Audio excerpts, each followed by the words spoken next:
All right.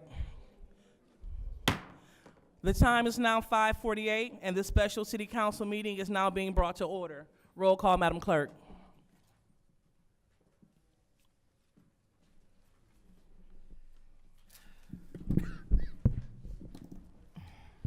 Ms. Lewis. Present. Mr. Murphy. Present. Ms. Priestley. Present. Ms. Winfrey Carter. Present. Ms. Burns. Present. Ms. Mashat. Present. Mr. Pfeiffer. Present. Ms. Worthing is absent. Sorry, Ms. Worthing is not in. You have 7 members present. We have 7 members present. So now it's time for the Pledge of Allegiance, led by Councilwoman Priestley.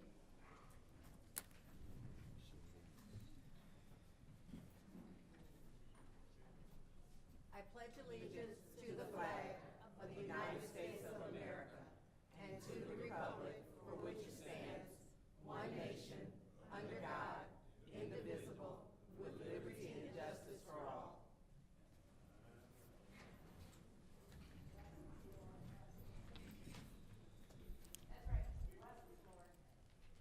So now it's time for the prayer of blessing, but before we do that, we would like to honor those that may have transitioned. Does anyone have anyone that they would like to honor at this time?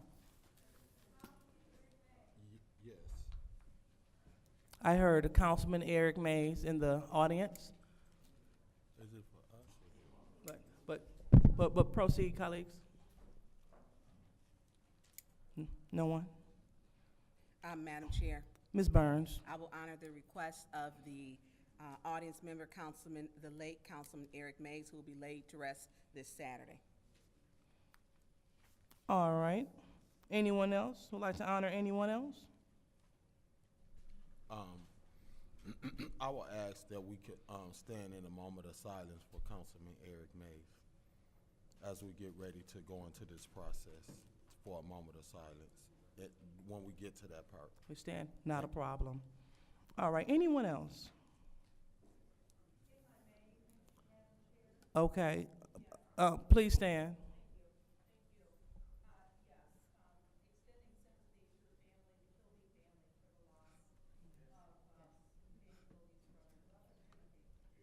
Okay, thank you. And the audience member mentioned Mr. Timothy Kildee. Anyone else? Okay, seeing none, I would like to acknowledge Mr. Clarence Lee Maston. Clarence Lee Maston. All right, so now we will take a stand, those that are able, for a moment of silence to honor those, including our late colleague, Eric Mays.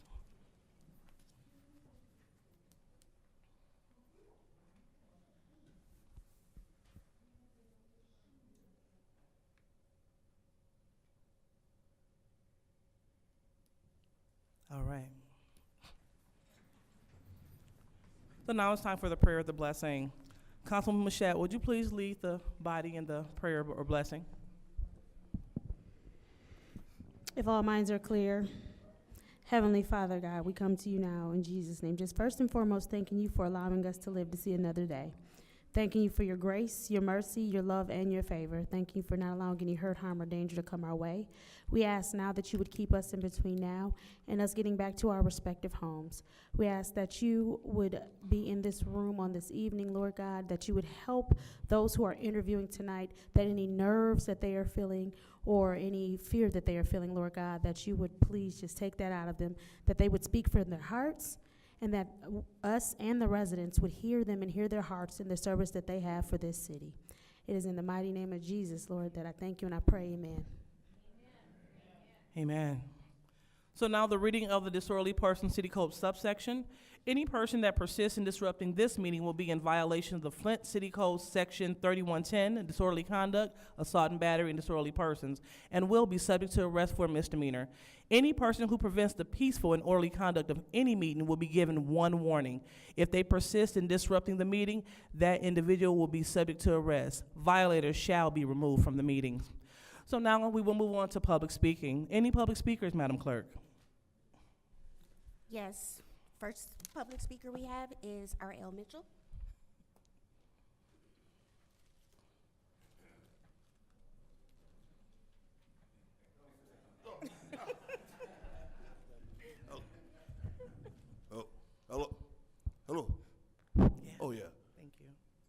Good evening, Council.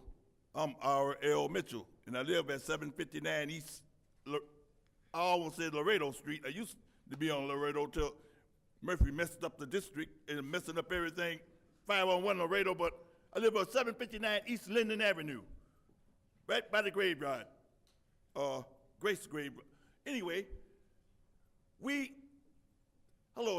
America, you saw what happened last night to Flint. When the chambers went haywire some kind of way because the second ward didn't know how to sit in her right seat. But tonight, we're gonna have a point of order with the San Antonio lawyers. My May's lawyers became my lawyers because they're gonna make sure I'm in the right seat tonight because Friday is on the way and Saturday is coming just like, as a matter of fact, it's that sunrise. Anyway, you see what's happening to Flint. It's all divine guided by God himself. And you see what happened to Jerusalem. The same thing happened to Flint is happening to Jerusalem right now as I speak. And you're gonna see when it's time to come, my first ward, Councilor Mays, like I say, this is a point of order situation. The lawyer is gonna make sure I'm in the right place. For the second ward, don't do that color purple stunt you done last night, gonna beat up a white man. I mean, a little brother. I mean, like I say, she didn't correct me, so I just keep on talking. And like I say, it was a color purple episode in here last night. You ever saw a black woman put a hand on her hips, and dare the white man to come on? That's what we go. Stay tuned, America, and you're gonna see the outcome of this situation.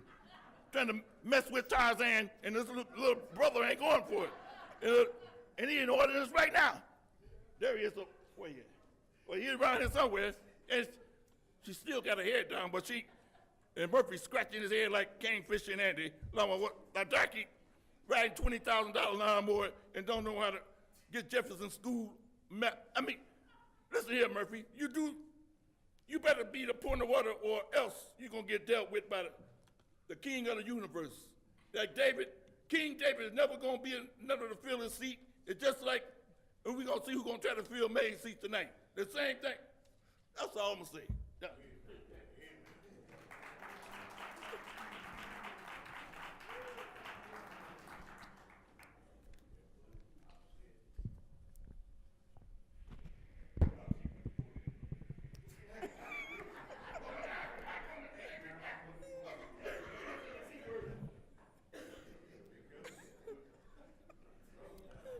Next public speaker. Next speaker, Art Woodson.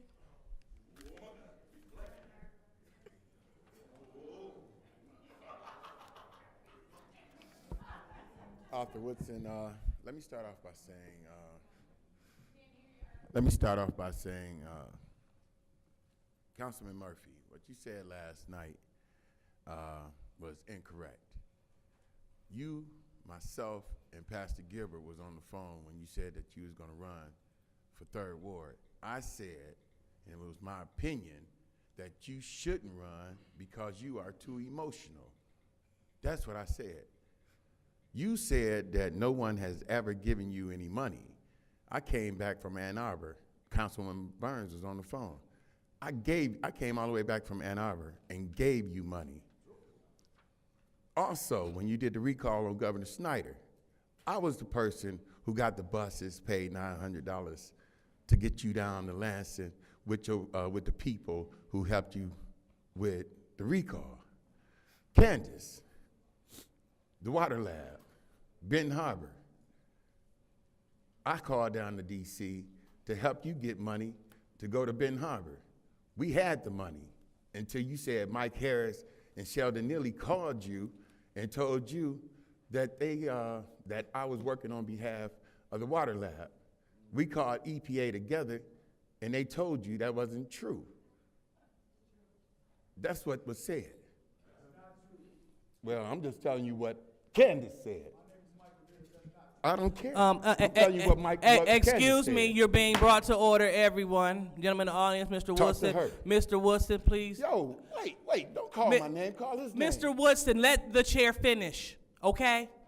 So what I'm saying is the person in the audience is being brought to order.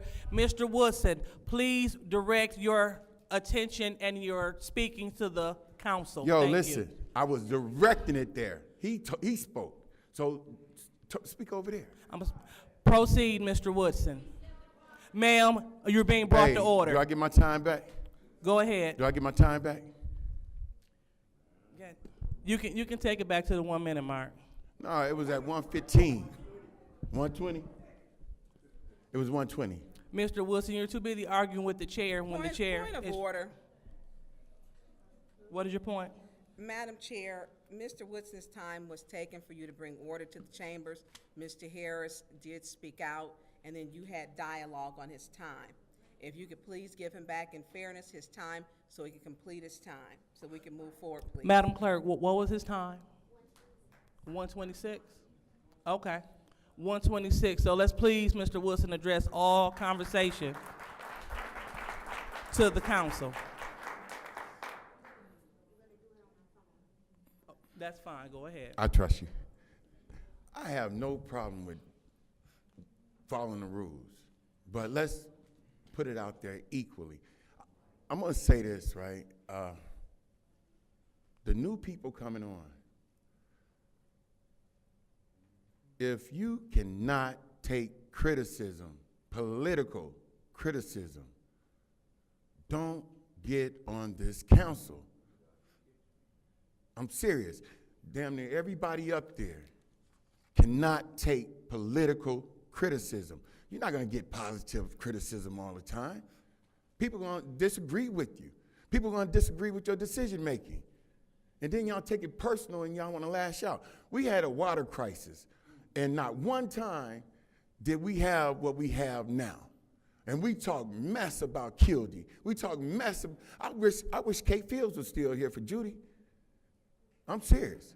She worse than Kate Fields. I wish Alan Griggs, not Alan Griggs, but Kincaid was still here. I mean, we talk mess to them. And not one time did we have anything like what we have now, and people was dying during the water crisis. And we didn't have nothing like this because Councilwoman Lewis, Candace Machart, Quincy Murphy, Judy Priestley, and Worthy, y'all take things personal. We see y'all voting as a block of 5. And that's all we talking about. You said that you're going to change your vote because Jerry Winfrey Carter said that y'all a block of 5.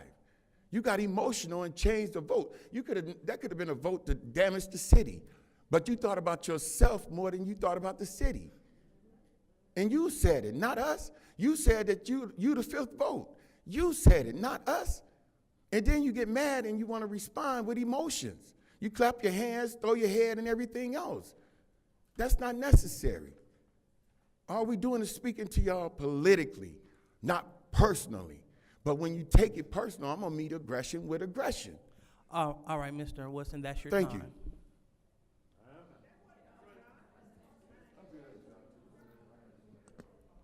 According to the clerk who was taking record on her phone, that was the time, in all fairness.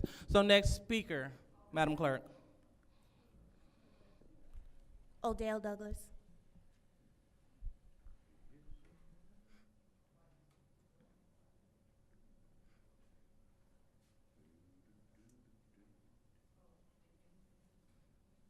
My name is Odell Douglas. I'm here to speak on behalf of Mr. Leon Alameen. Good morning, people. Good afternoon, evening. My name is Odell Douglas. I'm here to speak on behalf of Mr. Leon Alameen. I'm a returning citizen. I met Mr. Alameen when I was in prison. My thing is, I think if he was to sit on this council, he would make a heck of an impact on the city, because there's a lot of guys that's being released from prison now, and they coming back to our city, and our city really needs someone to guide them, because if there's no one to guide them, then they fall right back into the things that sent them to prison. So that's all I would like to say.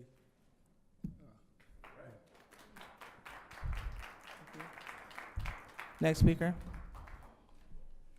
Rick Jones.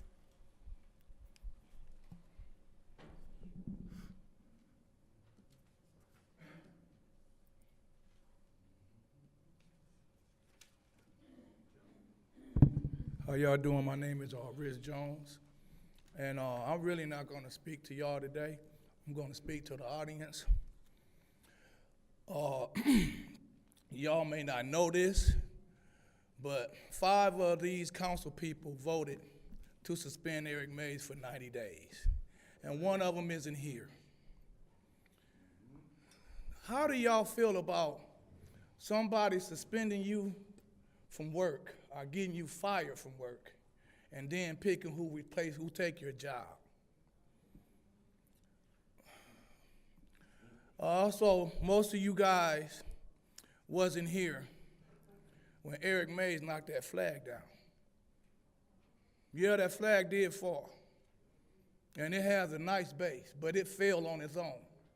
That ain't the last thing that's gonna fall in this room.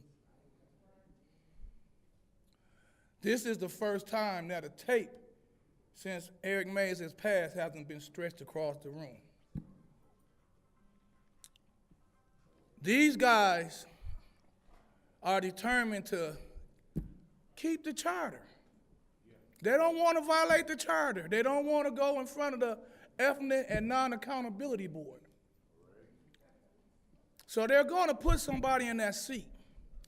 So I ask all of the candidates out of respect for Eric Mays, if y'all really respected him.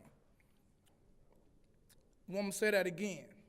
If y'all really respected him, if y'all really knew him, y'all know that he would not want 5 people that suspended him for 90 days placing somebody in his seat.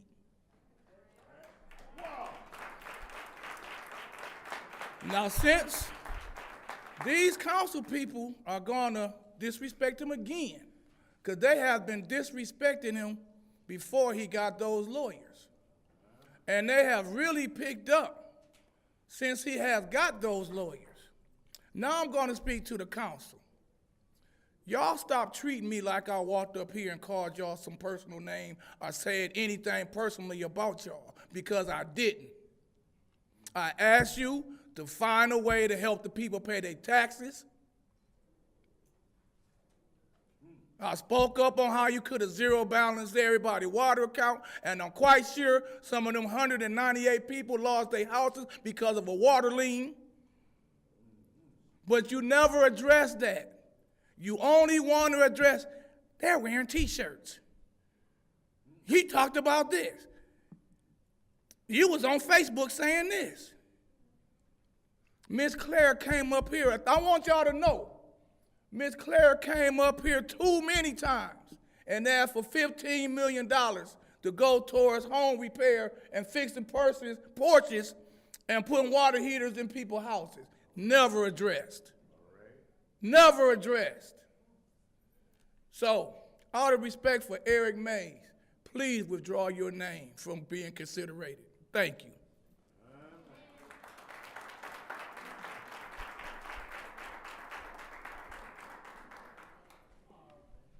All right, next speaker, Madam Clerk. Rose Morrow.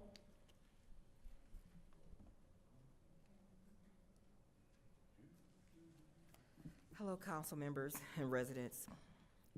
I'm Rose Morrow, the 1st Ward. Last night's meeting, I was here for part of it and I went home because I had to leave, but I watched it online. The City of Flint Mayor, the Governor of the State of Michigan, should be embarrassed and ashamed. What I and others witnessed last night, I could not believe. The only way we are going to be able to address the issues and find solutions is if we can work together. Let's agree to disagree and move on. The residents should come first, and I have not seen that yet. We have issues to address. The first issue, water. We have to pay for water we can't drink. We have to purchase water to drink and cook. The only thing we can honestly do with the water of the city of Flint is flush our toilets.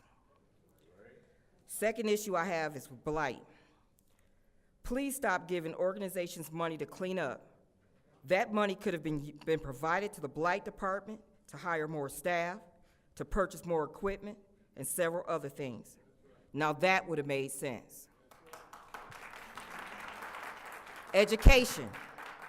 Please, I know this is city council, but people are supposed to work together no matter where you're at. We're all residents, most of us in the city of Flint. Some people do live out, and I'm not hating on nobody for that. Please work closely with the Board of Education for the sake of our children and our teachers, and the residents need you. All these schools are closed almost. We need to do something about that. Change some of them schools to training centers or something. Enough is enough. Please stop the unprofessional behavior. And I've had differences with people. People don't like me because I participate in the recall. I don't take it personal. It's how some people say it's business. But I just want everybody to do their job and do the best they can. But I'm willing to work with everybody.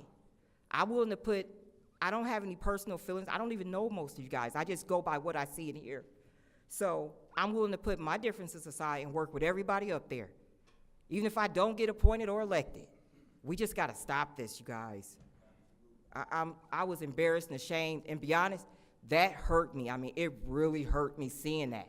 The police should have got involved and did more, in my opinion, but they didn't. They didn't.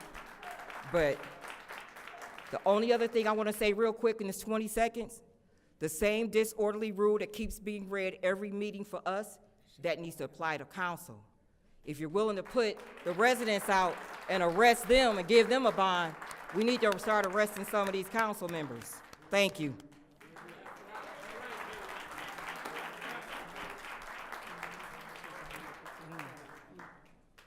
All right, next speaker, Madam Clerk.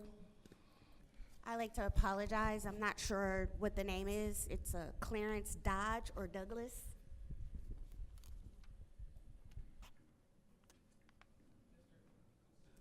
Clarence Dodge or Clarence Douglas.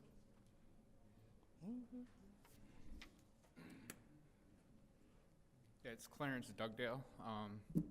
Kind of nervous. I never really do public speaking, but I've been a resident here for 30 years.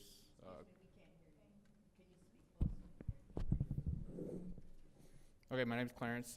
I've been resident here for 30 years. Moved away for a little while, came back, and it's just kind of crazy, seeing where Flint is and where Flint should be. We don't agree with everything that happened here in Flint, even with the water, but we have to realize that that happened for a reason. It's like it was like a blessing and a curse at the same time.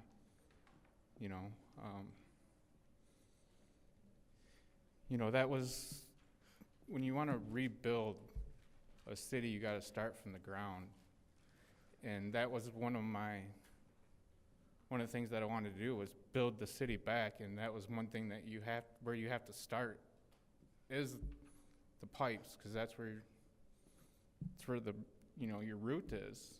Then you elevate up. I heard somebody bought like 1,500 houses here. What is the condition of the houses? Or what did that person sign? Did they do an agreement to, hey, I'm just gonna buy these 1,500 properties, dumps or not? Do we put them accountable to, put money into it? You can't just buy the property and let it sit, and then, I feel that, that $40 million,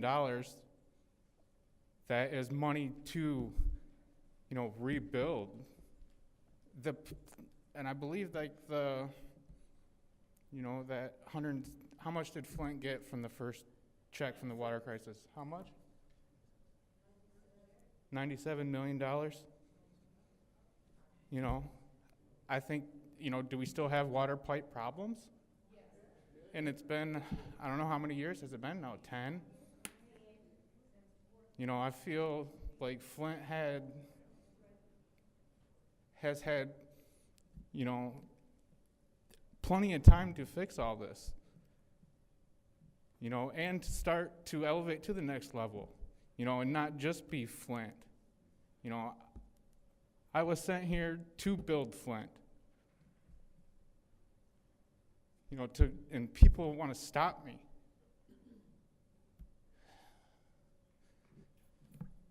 You know, and that's all I really have to say is, you know, I have so much hope for this place, and, you know, I'd hate to see it go to shit. I mean, it is, but, you know, it can get worse. We don't want it to get worse. I don't. You know, some people do, but me, or some people just don't care. But deep down, I do. You know, this is my root. You know, thank you. Thank you, sir. Next public speaker, Madam Clerk. Gladys Williamson.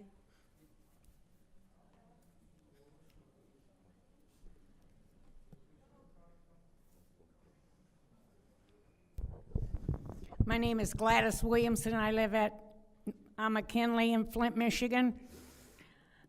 I've been here for 22 years. When I moved into my house, I paid $78,000 for it. I dumped over $100,000 into that house, and now the city says my home is just barely worth over $30,000. And I've got 7 cases of water any given time in my kitchen because I can't drink the water.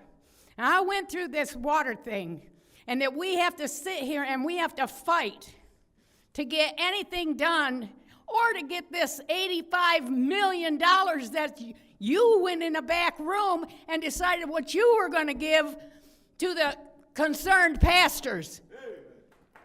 I don't care about the concerned pastors. They got paid off by Snyder so that they wouldn't show back up in Lansing in his face.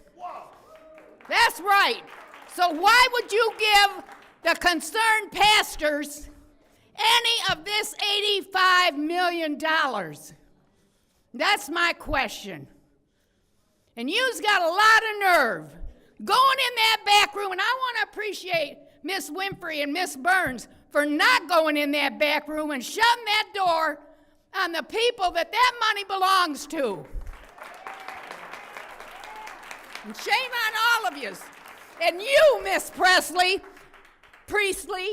whatever, you got a lot of nerve having me removed by a police officer because I was talking to Art Woodson too loud. I watched you, Miss Priestley, speak with Quincy out loud. We heard you all the way over here.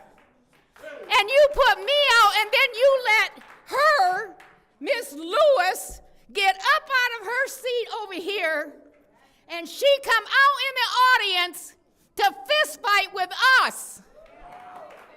And you didn't throw her out, and you are a coward. That's right, and I ain't taking any of it back. And I'm really glad that Eva Worthing isn't here either, because she's a coward. She don't do anything for the 9th Ward, not nothing. And I'm over pretty much all of yous. I don't even know you, Miss Priestley, except from the executive meeting that you stole. But do something right. Give back to the people that pay the taxes. Don't do your pet projects on the backs of the taxpayers of these homes that are getting confiscated because they can't afford their taxes anymore. Serve your constituents. You serve your constituents. Thank you.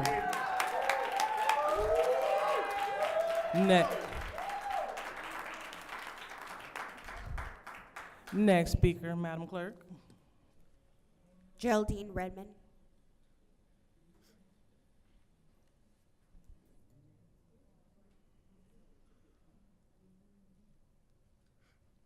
Good evening, everyone. I'm here on behalf of Leon Elamine, to have him come on board to replace Eric Mays would be an honor. It would be an honor because he's passionate. He's passionate to the people, not just the adults, but the children also. So I'm asking you tonight, when you're thinking about what you should do, which way you should go, please keep Leon Elamine in mind, because compassion, following the rules, is the name of the game.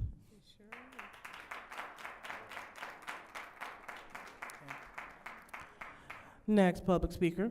Mr. James Moore.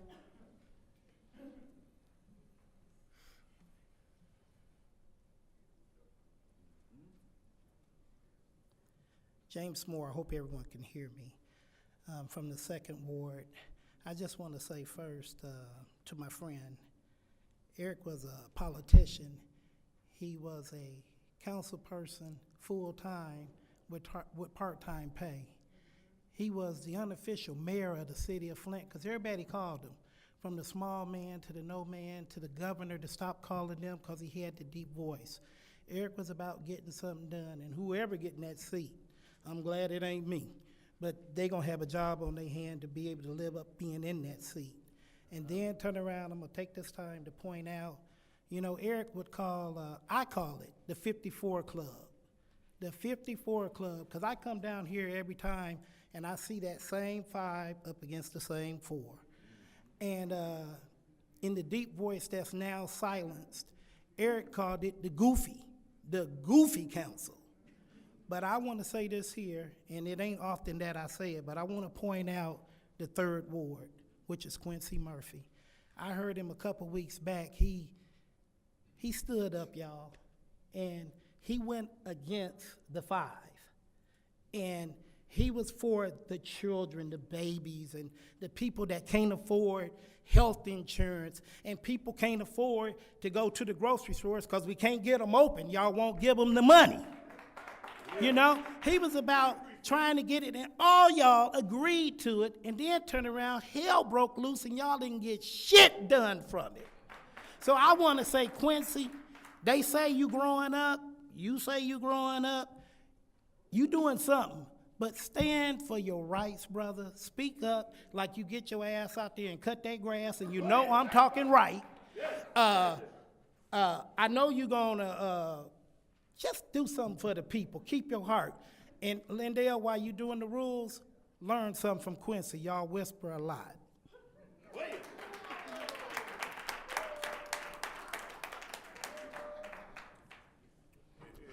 Next speaker, Madam Clerk. Freddie McGee. Freddie McGee.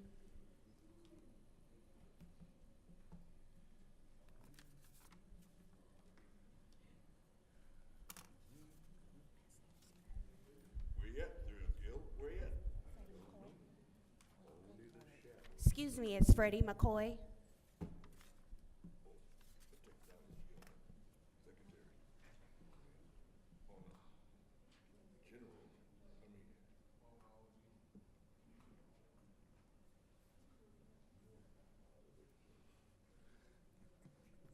How you doing, Council?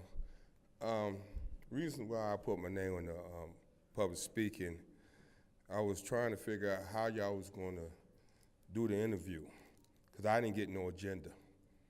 And I had to learn from Channel 5, you know, how it's being set up. So how it's being set up, that's the question I'm asking. Unfortunately, it's not a back and forth, so we can't respond during public speaking, but we can respond during council comments. That's not an answer. That's not an answer. You know, this is the public. If you address to the Channel 5 in the media that you having candidates and interviewing on Thursday, I need to know why and how you doing it. Because I interviewed for the same spot 10 years ago when Delrica Lloyd resigned, and they backdoor and had a personal candidate already put in place, and the interview was just a formality. So I'm trying to get it, y'all trying to get it straight here. And I know y'all knew, And I know Enzel Brown, she ran it proper. And when she called me and she set up a time for the interview, and I met with the council. And Shirley Neely, I give him credit for this. He called me at 11 o'clock at night and told me that the whole thing was rigged. And he said I was the best candidate at the time because I had the best idea. And he said he was sorry for how it was rigged, and Ms. Kroon should have never got that position. So that's all I need to address right now.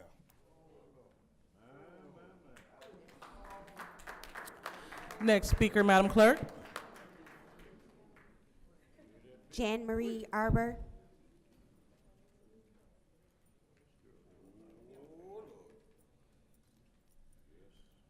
My name is Jan Marie Arbor, 7th Ward resident. I'm in agreement with Ms. Rose Morrow.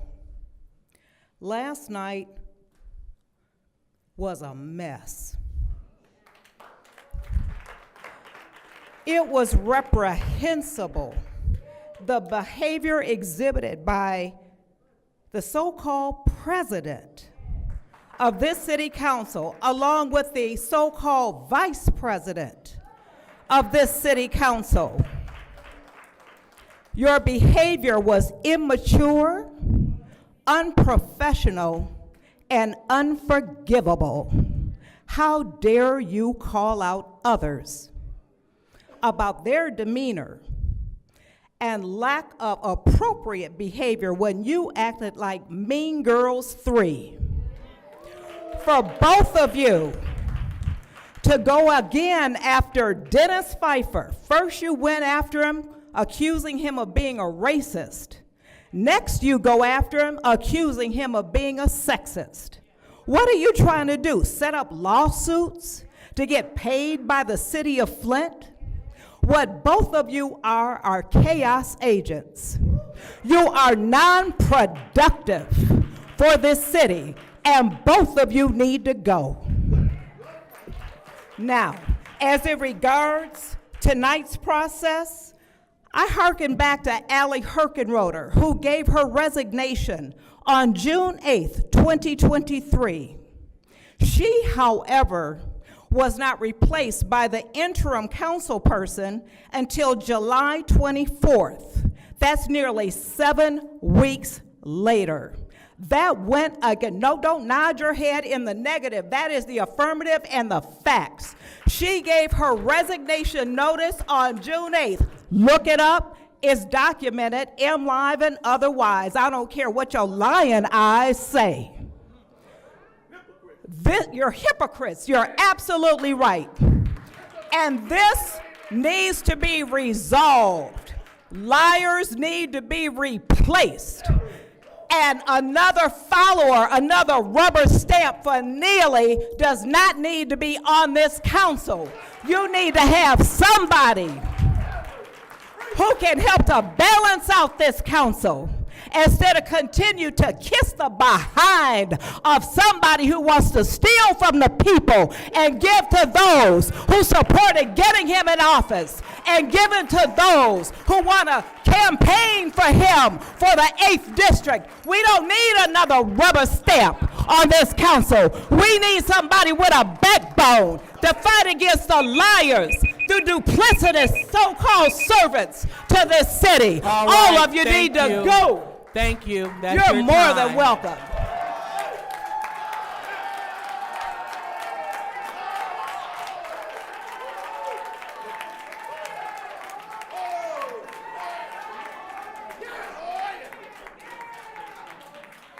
All right, so next speaker, Madam Clerk. Claire McClinton.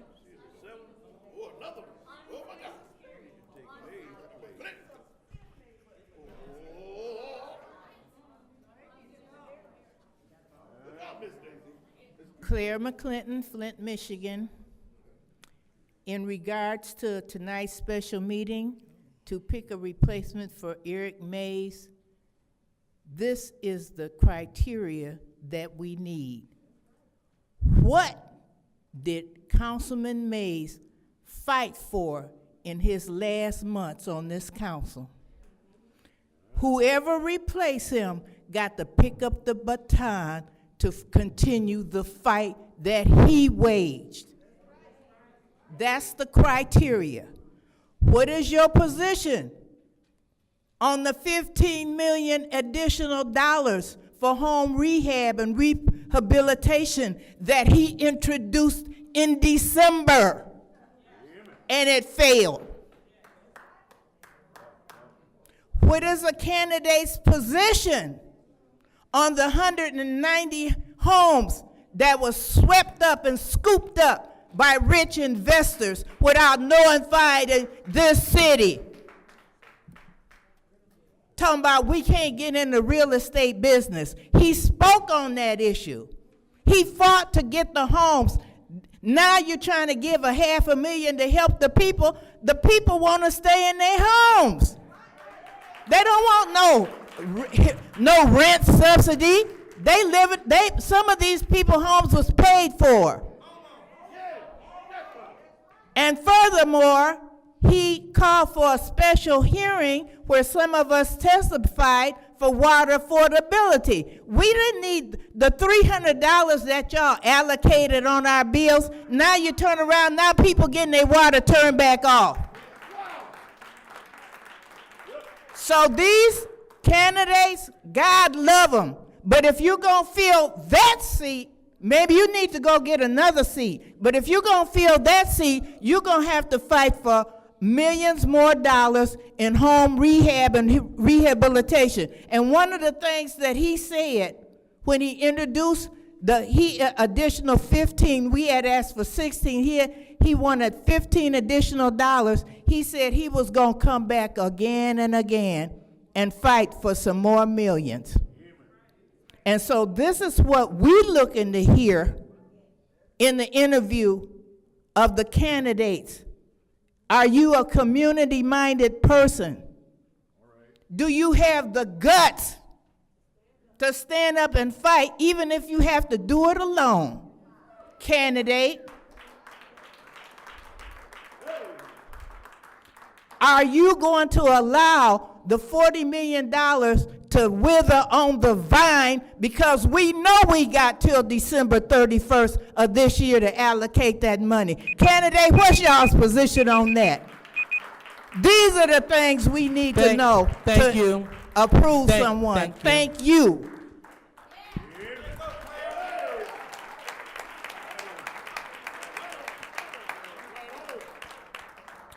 All right, next public speaker, Madam Clerk.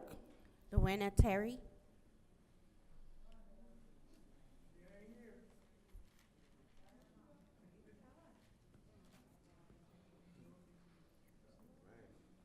My name is LaWanna Terry, and I'm here about last night. I had my 12-year-old daughter and my 5-year-old grandson, which is here with me tonight. Y'all lucky we had just left when that broke out, because I might have would have had to beat somebody's ass acting like that in front of my child and my grandchild. So I just want y'all to know, when mine is in this meeting, y'all better keep y'all shit right.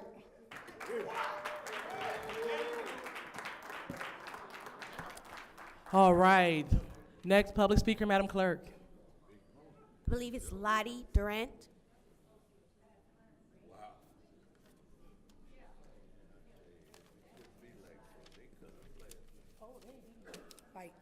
Like animals. I'm just here to get this monkey off my back. But I have been throughout this meeting 3 times for speaking. Yesterday, someone incited violence, almost a riot, and the same officer that throws people out this meeting did step up to put her out. She should have been put out last night. She is making this a hostile environment. She making it hard for the people to come down here. And yes, people be speaking out of terms. We upset. We are upset. Our houses on the chopping block. They put more taxes on us. She got a $1,600 water bill. She not worried about losing her home. She's no better than I because she sits up there. Yes, you, Miss Liddell Lewis. I didn't want to call you out, but since you looked up, a hit dog will holler. So I'm just asking y'all, the person that gets in this seat, because if we could have had all these people here just standing behind Mr. Mays when he was up here fighting and combating for that $25 million, we probably will have it right now. So this seat is going to be hard to fill. We don't need no chump in that seat. We need a champ. And those who stand alone, stand strong. Believe that.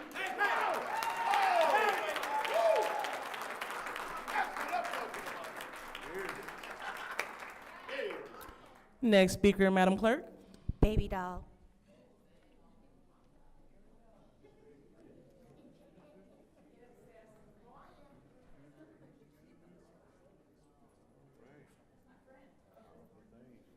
My name is Miss Pollard, but they call me Baby Doll. During the water crisis, they called me the water lady.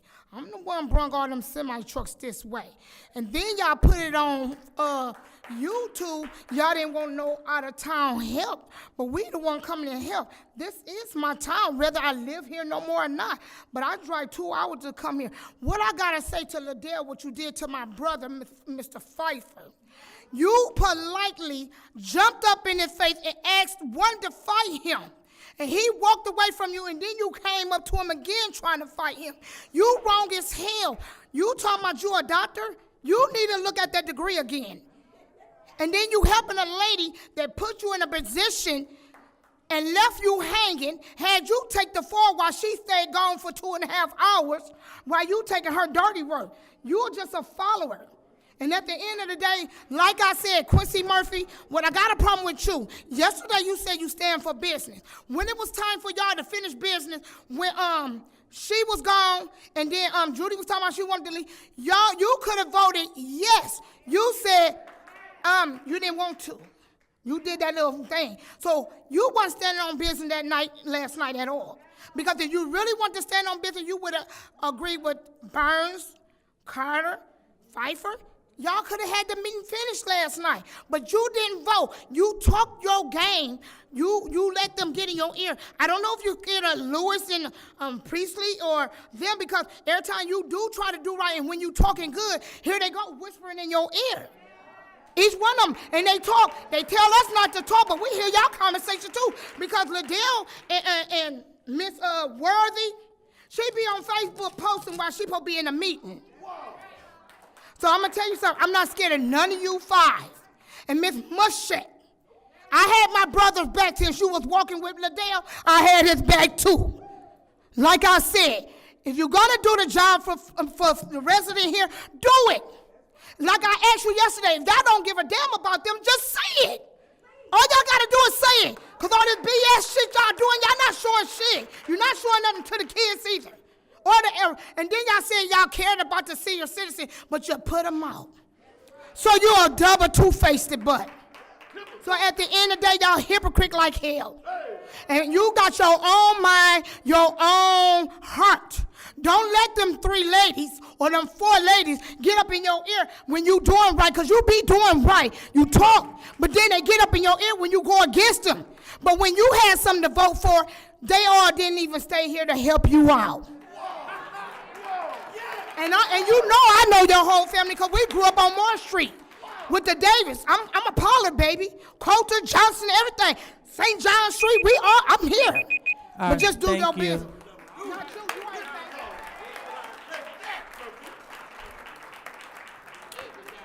All right, next speaker, Madam Clerk.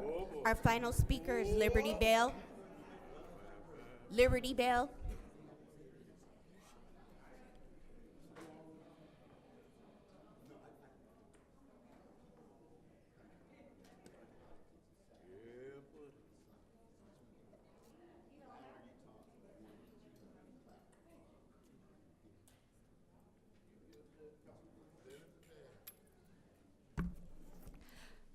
Hold on 1 second.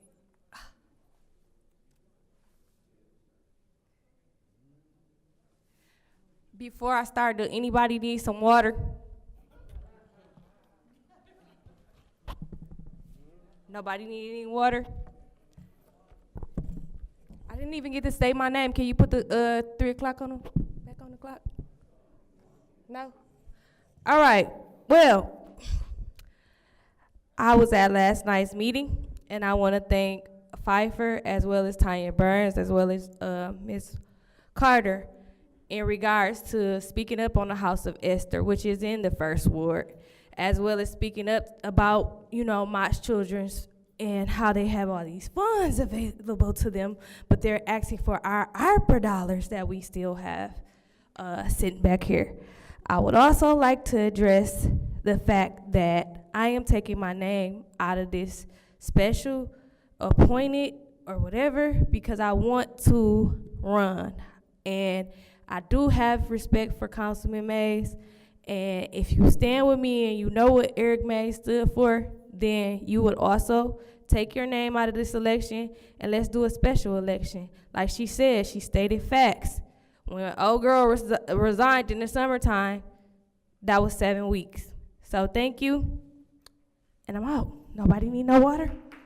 I was waiting on my blowhorn, but no, nobody need no water? I'm gone.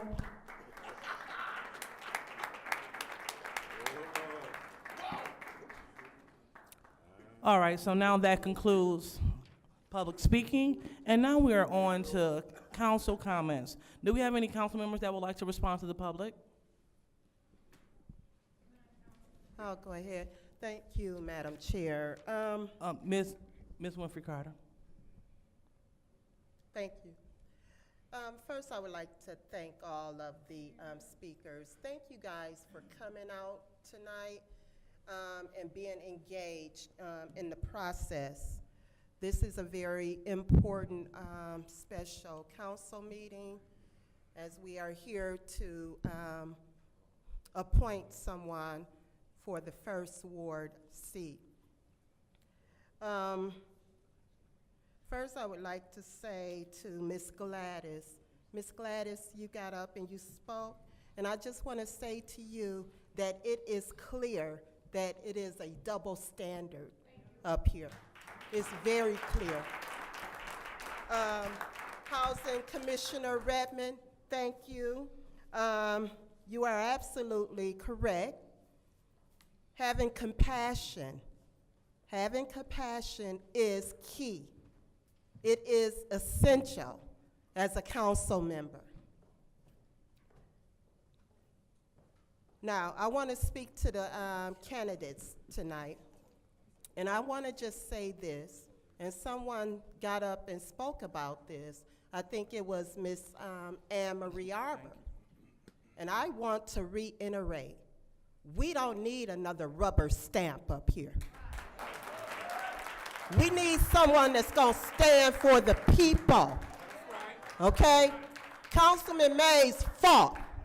He fought for the people. Not only for the First Ward people, he fought for people all over this city. 1st, 2nd, 3rd, 4th, 5th, 6th, 7th, 8th, and 9th. And if you're not about that business, you don't need to sit in that seat. All right, thank you. Anyone else? Madam Chair. Ms. Burns. Thank you. Thank you for all the speakers, everyone, and for the candidates who are out here. And I want for the candidates to know I take everything and read everything, and I take it very serious. Because last night, we had a catastrophe. It was chaotic. And I want to apologize to the public. Thank you. Because we should have done better. I want to apologize to the public because our council president and council vice president were out of control. It was violent. No woman should be trying to fight 3 grown men. That should not be happening. Should not be happening. When we talk about the ARPA money, Councilman Mays, that seat, I don't know if you can ever fill those shoes because I miss him dearly. And the sentiments of my councilwoman to my right, Ms. Winfrey Carter, he fought. He fought for what was right. People didn't like he would say, his style. But he cared and had a compassion for people, for community, for those who don't normally have a voice. And that's what that seat is for. I will not vote for a rubber stamp. I absolutely will not. I will not do it. I won't. We have to make sure things are fair and equitable. We have a clique of 5 and 4. That has to be changed. You have to be independent in your thinking and in your voting and how you process it. That is what I'm looking for. And Ms. Jan Marie, it was 7 weeks. They took off the entire, I think, month of June or July. Council did, which had never been done. And so it was 7 weeks. They voted to take it off. So we didn't even have council meetings. So for almost 2 months, there were no council. 7 weeks, there were no council meetings. So you are correct. You are factual. You are factual.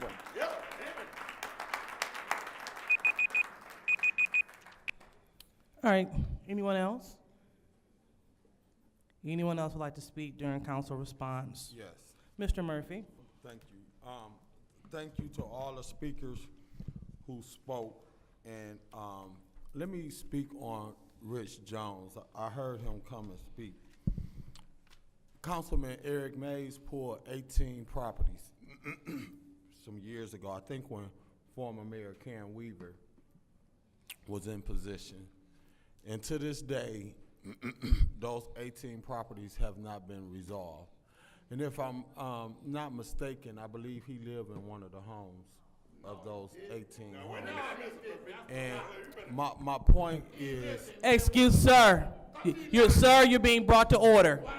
Sir, that's your warning. I appeal the ruling of the chair. I appeal the ruling. You start. Sir, order. This is your warning. Point of order. Ms. Burns, we shall Point not of yell. order. Ms. I Burns. said you are to stop. You're supposed to cease talking. Ms. With point of order. Ms. Burns. You need to follow the rules. Ms. Unless this is Burns. going to be fight night number 2. Ms. Burns. Point of order. Ms. Point Burns, of order. It let's is your make sure job that to ask what is your point let's of make order. sure that we are not Madam yelling Chair, it and is have your proper job decorum. to ask what is my point of order. Ms. Burns. Point of order. Let's not yell at Point the chair. of order. And what is your point? My point is I appeal the ruling of the chair. That's fine. There has been an appeal of the ruling of the chair, and it has been supported. So the chair has ruled Mr. Jarrett out of order for continuing to yell out and disrupt the meeting, and it has been supported by Dennis Pfeiffer.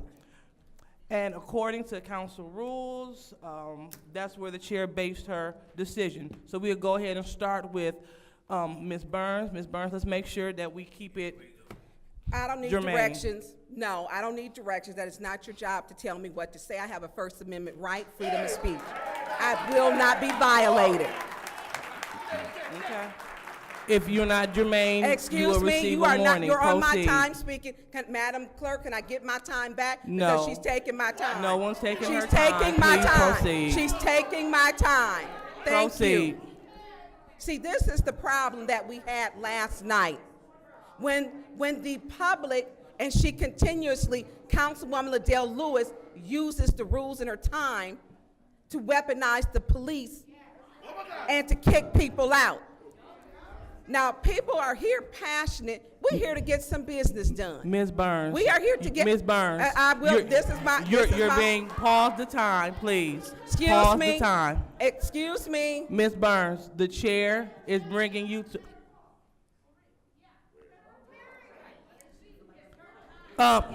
We will have order, or we will be removed from the chambers. Here we go. Okay? Ma'am, you're being brought to order. Ma'am, that will be your first warning. Point of order. Here So, we go. ma'am, Point of order. Ma'am. Point of order. You are to cease talking, Madam Chair, and ask what is the point of order. Robert's rules. Excuse me, according to council rules, the chair is in charge of the meeting, and the chair is getting control of the meeting. So we would like to encourage everyone in attendance, please, no yelling out.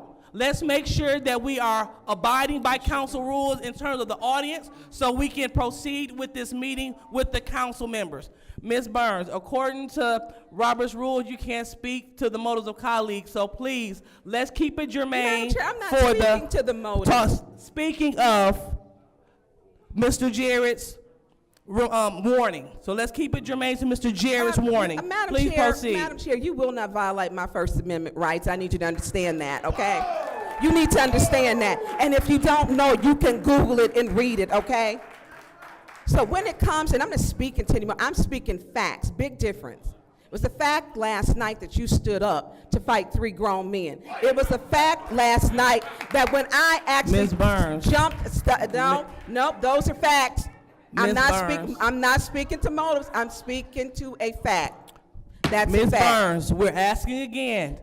According Madam to Chair, council you need to rules, warn yourself for interrupting. Ms. Burns, please cease speaking. The chair is bringing order to this meeting. We're asking you, according to our council rules, which states that you must be germane to the motion at hand. The motion at hand is the appeal of Mr. Jarrett's warning. So please keep all comments to the appeal for Mr. Jarrett. Anything else will not be germane, and you shall get a warning. Madam so please. Chair, you keep stopping me. You need to warn yourself because you're not giving me time to wrap it up and tie it in. When something is said that you don't like, you are stopping and intervening. That is not your job as chair. You're trying to censor my voice. That's not your job. And you're talking now. Warn yourself. You're talking now. Give yourself a warning. You're still talking. Warn yourself. You're still talking. This is not your time. Warn yourself. Point of order. Something is wrong with you. Point of Something order. is wrong with you. Well, what is your point? Oh, you were just gonna say what? What is your point, Ms. Winfrey Carter? Councilwoman Lewis, listen. Let her finish speaking. Let her make her point, okay? That's all she's trying to do. Why are you stopping her from talking? What rule has been broken, Ms. Winfrey And why Carter? don't you stop talking while she's talking? What rule has been broken, Ms. Winfrey Carter? The rule that's been broken? A common courtesy rule. The Point of rule order is denied. you don't talk when other Point of people order are talking. denied. That's Please the rule. proceed, Ms. Burns. Please start the clock. Again, as you can see, we are ruled by a dictator, a tyrant, and people should be able to voice their opinions. It is freedom of speech, but the truth does hurt. And I understand that Mr. Jarrett has a right to speak out because there are so many injustices that happen in these chambers. Injustices such as last night, injustices where people are often put out, injustices where we had entire second shift in the council chambers and tactical gear to put out residents underneath her leadership. I understand those things. And so when you speak out, she wants you put out. She will remove you. And Papa Jarrett, I'm gonna speak up for you. Because you spend your time in this community and supporting. And enough of us, we got to stand up against people. We have to let them know that status quo is no longer acceptable. I'm not going to be bullied, intimidated, and I'm not scared, and I'm not afraid. And you are not going to treat me like you treat other people. Last night, she called me a bitch. Last night. It's our council president. She doesn't show respect for her colleagues. She doesn't respect anyone. I simply told her I didn't want what happened, what you could see was happening. She had no respect. And something is wrong. People should be able to come here and voice their opinions. And you want to know why these are dumpster fire meetings? It's because the person who's chairing, it's her. It's not Councilman Mays. It's not him. He's no longer with us. It's the chair, Liddell Lewis. Anyone else would like to respond during council response time? Point of order. What is your point? We're an appeal. Oh, excuse me. So my fault. So we are appealing the ruling of the chair. Madam Chair. What a waste of time. Go ahead, Mr. Pfeiffer. Yeah.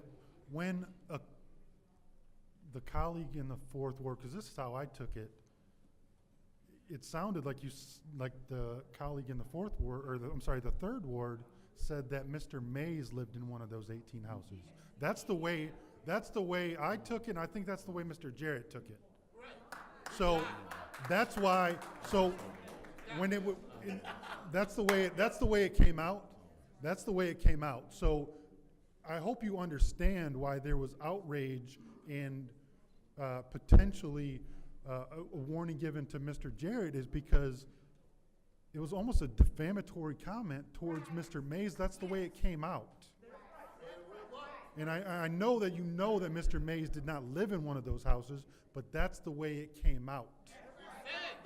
So, as we sit back and just not explode and realize that that was probably a justified outburst, that a little common courtesy and a little leniency would be greatly appreciated. We're trying to get through a difficult time, and the way it came off, that's the way it came out. And that's the way I took it. I assume that's the way a majority of the audience took it. So I hope my colleagues don't give Mr. Jarrett a warning, because in my opinion, it was wholeheartedly deserved the outburst based on what was said and the way it was interpreted. Thank you.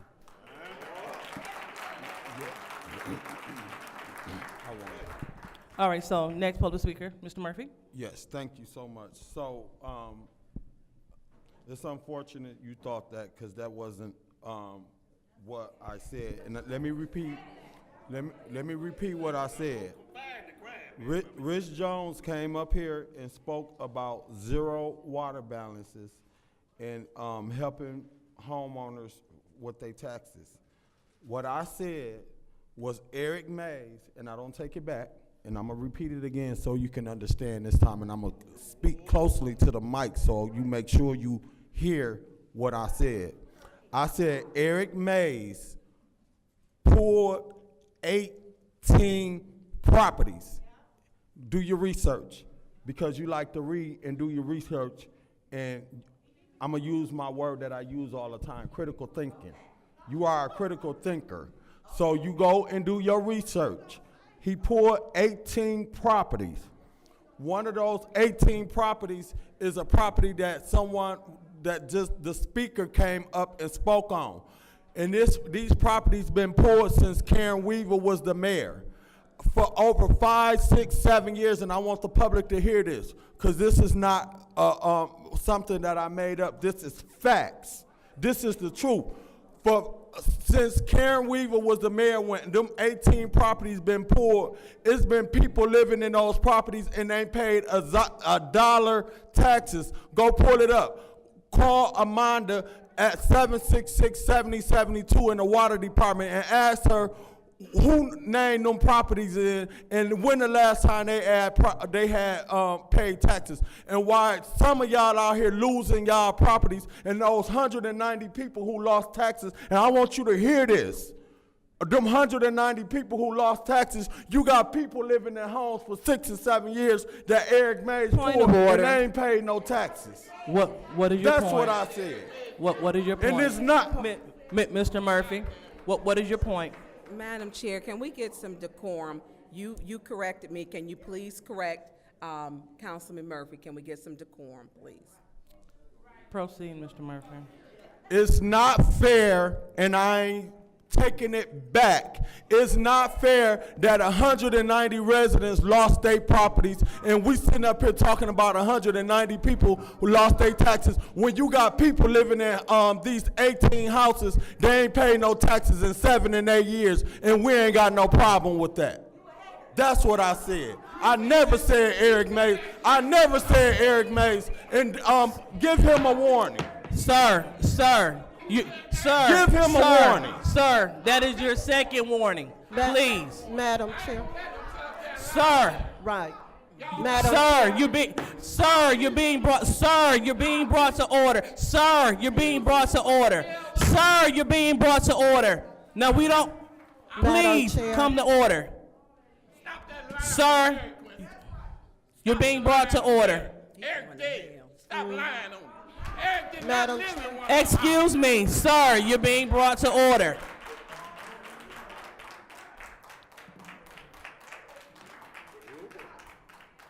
He did not live in one of them.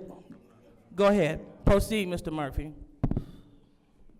It is not fair that over the last 6, 7, 8 years, that 18 properties was pulled, and these people still living in these properties and ain't paid no taxes, and 190 people, and people still having to pay taxes. Is not fair. We want to be fair all the way across the board. All right. Ma'am, let's not yell out, please. Madam Chair, you ready? Yeah, go ahead. Thank you. Mr. Murphy, I think the outburst came from Papa Please start the Jared, clock. because I don't know if you realize this, Please but start. you did Ms. say, Winfrey Carter, please hold. Please start the clock. Thank you. Go proceed. I don't know if you realize this, but you did say, you talked about the 18 properties, and you did say that Councilman Mays lived in one of the properties. You said that. You said that. You said that. So, Proceed. the outburst No. from Mr. Jared was, no, please he hold- didn't. Please hold your time. Please hold. You cannot stand there, Mr. Jones. Please have a seat, because public speaking is over. It's over, Mr. Jones. So please have a seat. Mr. Jones, public comment is over. Mr. Jones, public comment is over. Please take your seat. Mr. Jones, please take your seat. Officers.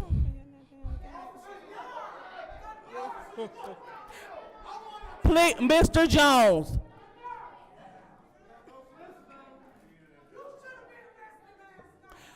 Excuse me, ma'am. That is your warning. We will not yell out. I appeal the ruling of the chair. You can't appeal during an appeal. So now we can proceed. Go ahead, Ms. Winfrey Carter. So, Mr. Murphy, while you sitting up here ranting and thinking you up here speaking critically, using your critical thinking skills, you need to go back, retract, because you did say that Councilman Mays lived in one of those houses. Because I even said no, he did not. This is ridiculous. It's ridiculous. Here we go again, another dumpster fire. We have had several dumpster fires. In fact, every meeting that Councilwoman Lewis and Councilwoman Mouchette chair turns into a dumpster fire. But unfortunately, last night, Councilwoman Priestley chaired the meeting, and it turned into a dumpster fire. And in my opinion, Councilwoman Lewis and Councilwoman Mouchette should have been thrown out the meeting last night. In fact, they should be suspended. Ms. Winfrey Carter. We need to suspend them for 90 days. Ms. Winfrey Carter, let's stay germane to the appeal And of Mr. Jared. throwing out residents, that's appalling. It's appalling. The residents are the people who elected us to sit here in these seats.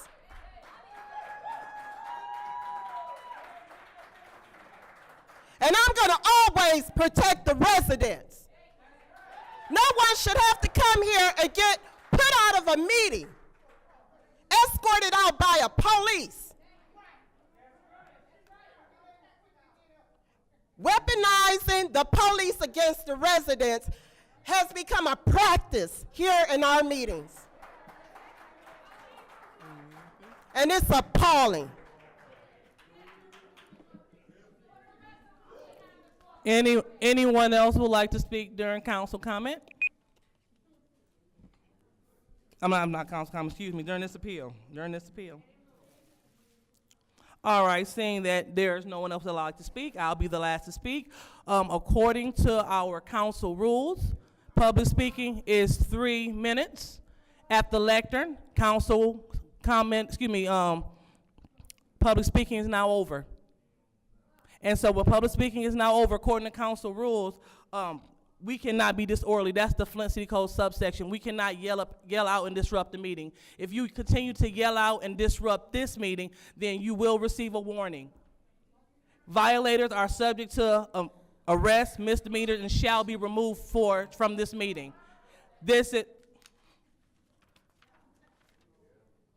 It's totally fine. Just to know, violators shall be removed from this meeting. So according to our city code subsection, I invite you to go to the website and check it out for your own reading pleasure, so you will know what rules we are abiding by on this body. So in the meantime, if you would like to overturn the ruling of the chair, please vote yes. But to support the chair, vote no. Roll call, Madam Clerk.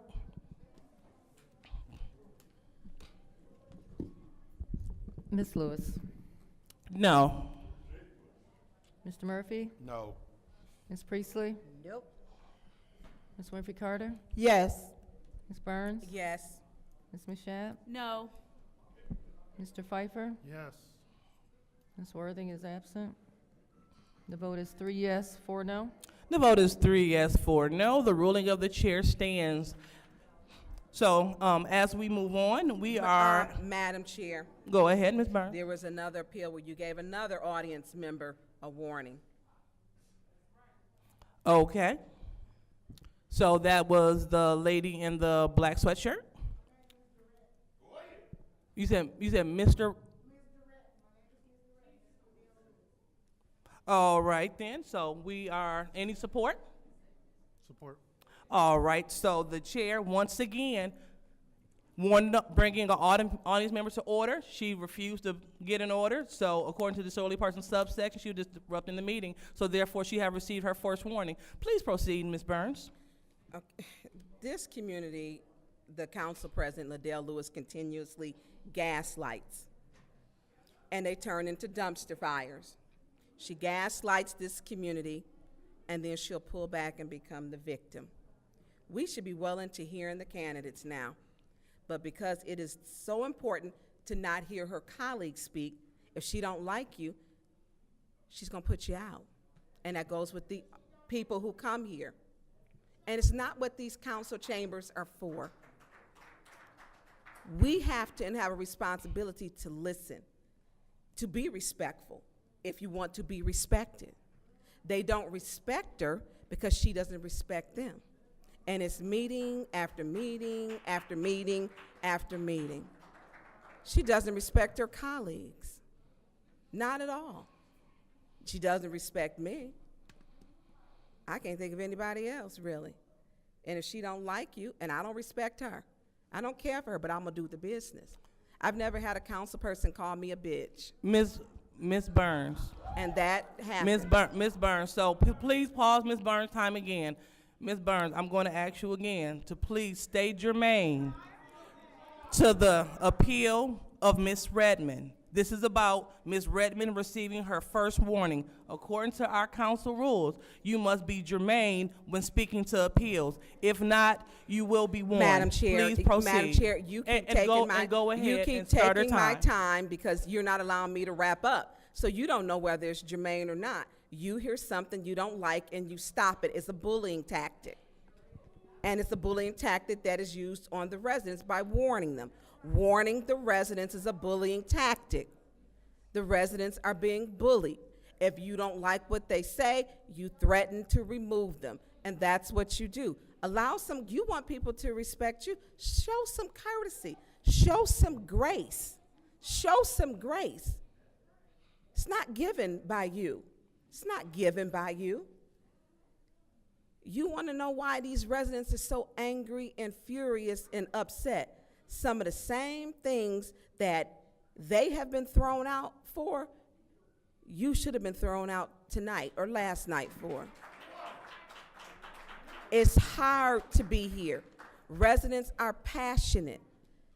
There was an untimely death of Councilman Mays, and people understood that he was removed for 90 days, for 30 days, every time he asked the question. The residents are passionate, and you want to censure my voice. You want to take away my First Amendment right. You don't care about that. It's something that you feel you've gotten away with prior. Councilman Mays left here. He lived for this council. He left here with a broken spirit. Y'all broke him down. Broke him down. And we get these residents, you're trying to break them down too. And anybody else who's susceptible to that. I'm not made of that. I'm gonna fight for my seat, and I'm gonna fight for these residents when you throw them out. You were wrong to warn her, Madam Chair.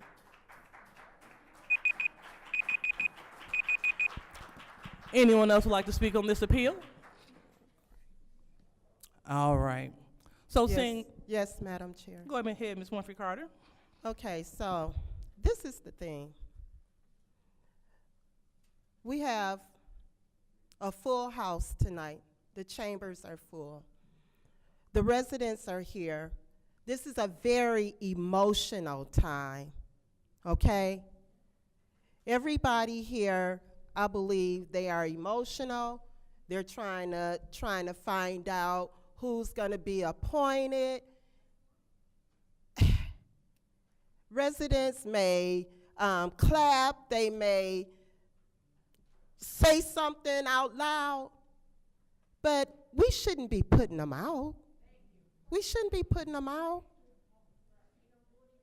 I cannot continue to reiterate that this chamber, the council chamber, is for the residents, okay?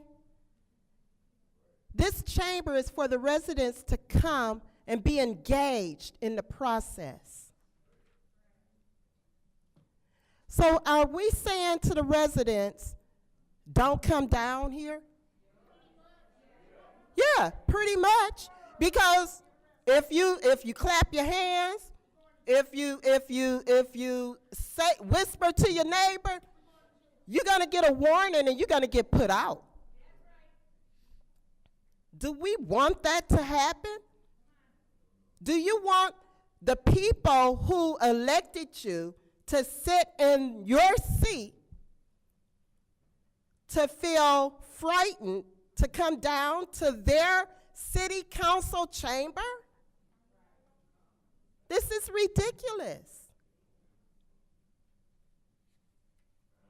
It's ridiculous. Pastor Thurkill, you better not say amen. You're going to get a warning. You know? You can't say, you can't say amen, you can't say, oh, you're right, you can't say nothing. Oh, Miss Gladys, you better sit down, you're going to get a warning. I mean, how ridiculous. This is ridiculous. And it's such a waste of time. While you paying attention to what's going on in the audience, you should be focused on what's going on up here. That's what you should be focused on. I'll be voting against the chair because I don't believe our residents should be escorted out of the city council chambers for the people of the city of Flint.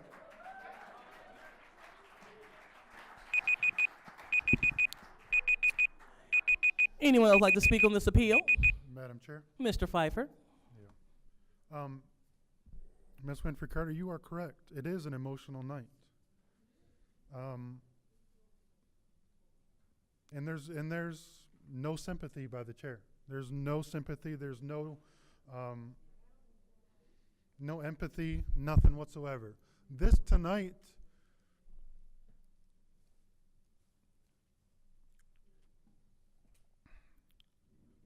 tonight is the last night that name is going to be in front of that placard.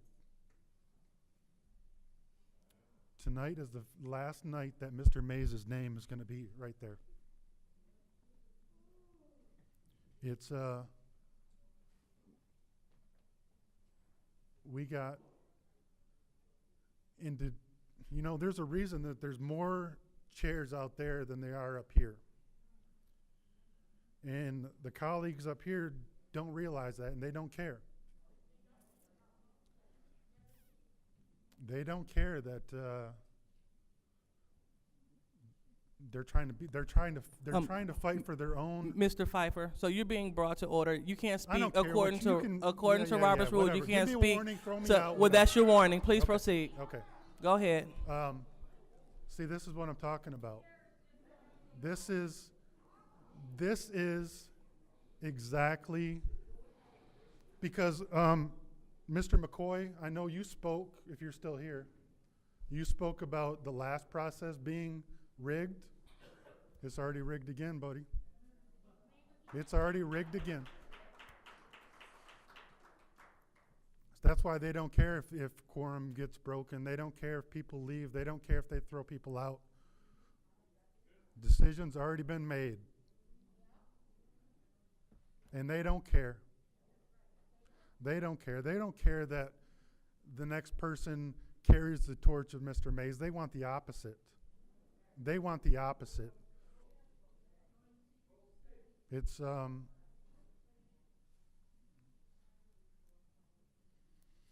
very emotional night, and there's no empathy.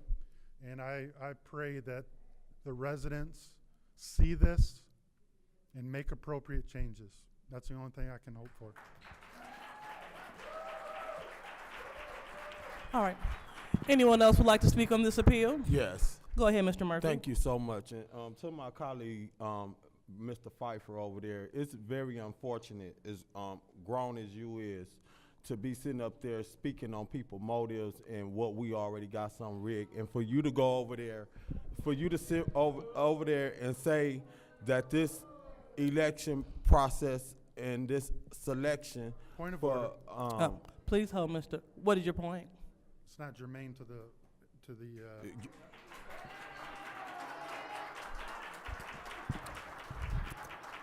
Proceed, Mr. Murphy. Thank you.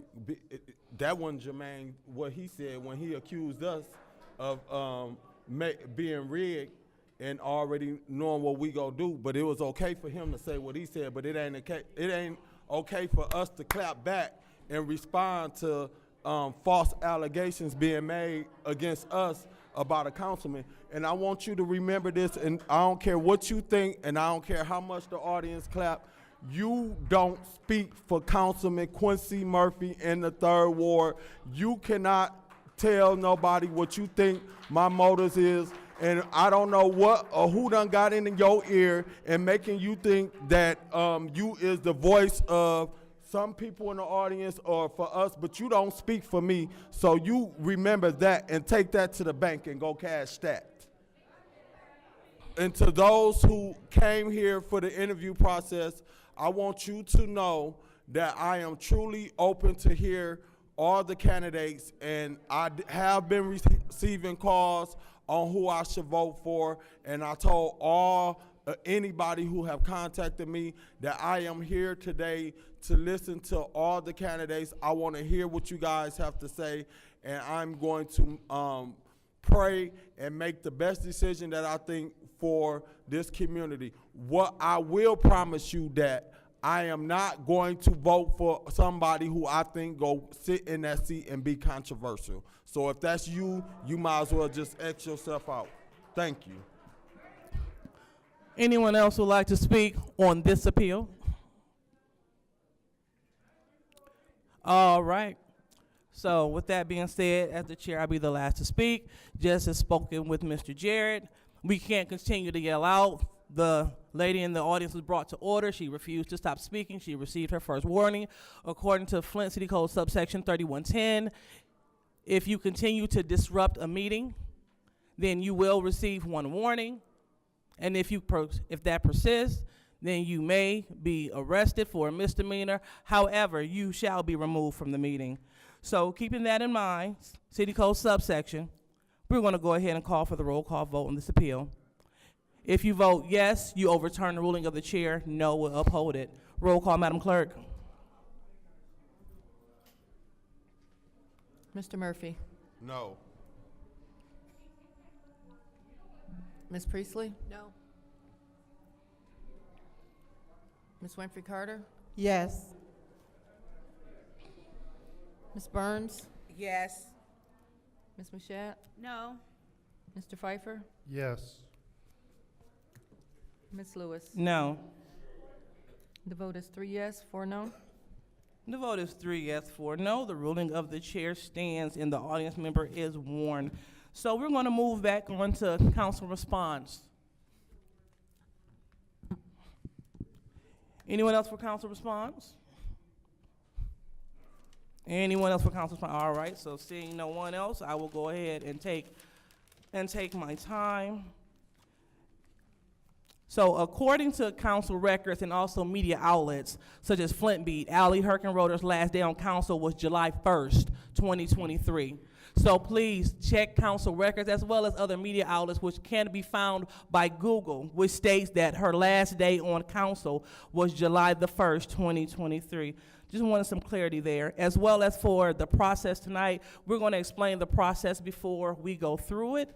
And we are definitely grateful for the candidates that came out to interview this evening. But just in the spirit of all fairness, just want to make sure that we're all on the same page. When I went to Hasselbrink to listen to the candidates forum, the audience, they were respectful, they were quiet, they were listening to the candidates. They had decorum. These chambers deserve that same respect. So in order for us to have this interview session, because we don't want to prolong it and be here all night, we don't want to have to clear the chambers from all residents so we can have this meeting. So I am asking every single resident to please have decorum, please not yell out so we can proceed with interviewing the candidates with 2 separate rounds. I don't want to keep having to bring people to order. That's not what we're here for. And so, with your cooperation, we can get this done Madam Chair, this request evening. for information. What is your request? My request, can you explain what do you mean clear the chamber from everyone? Clear the chamber means... Are you stating with the warning or just to ask the doors to be shut to where it's just us council members? Can you provide clarity? So, moving on, we want to make sure that we won't even have to utilize that option because we're confident that the residents will continue to act with decorum so we all can hear who will be filling the first, who may, be filling the first ward vacancy. So with that being said, we're going to continue on with the agenda, and we are currently on the purpose of the meeting. So now we will go ahead and turn the purpose of the meeting over to the clerk, Ms. Donahue. Okay.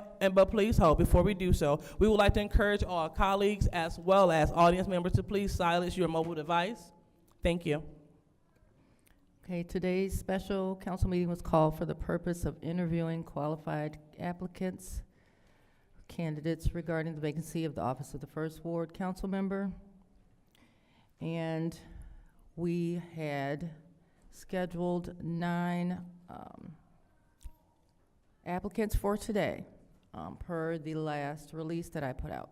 Since that time, I have also qualified 1 additional candidate who has not been publicly named, but he is has met the minimum qualifications to date. That's going to be Mr. John B. Billings Jr.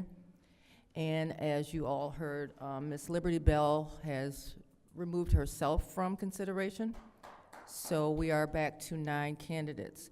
So at this time, for the candidates that are here, I'm going to ask them to come up.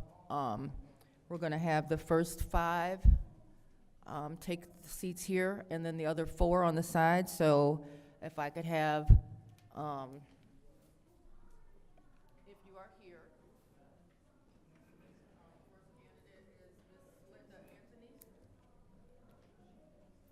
We have Leon L. Alleman, Cynthia Hayes, Terrell King, and Mr. Freddie McCoy. I ask Ms. Lowe.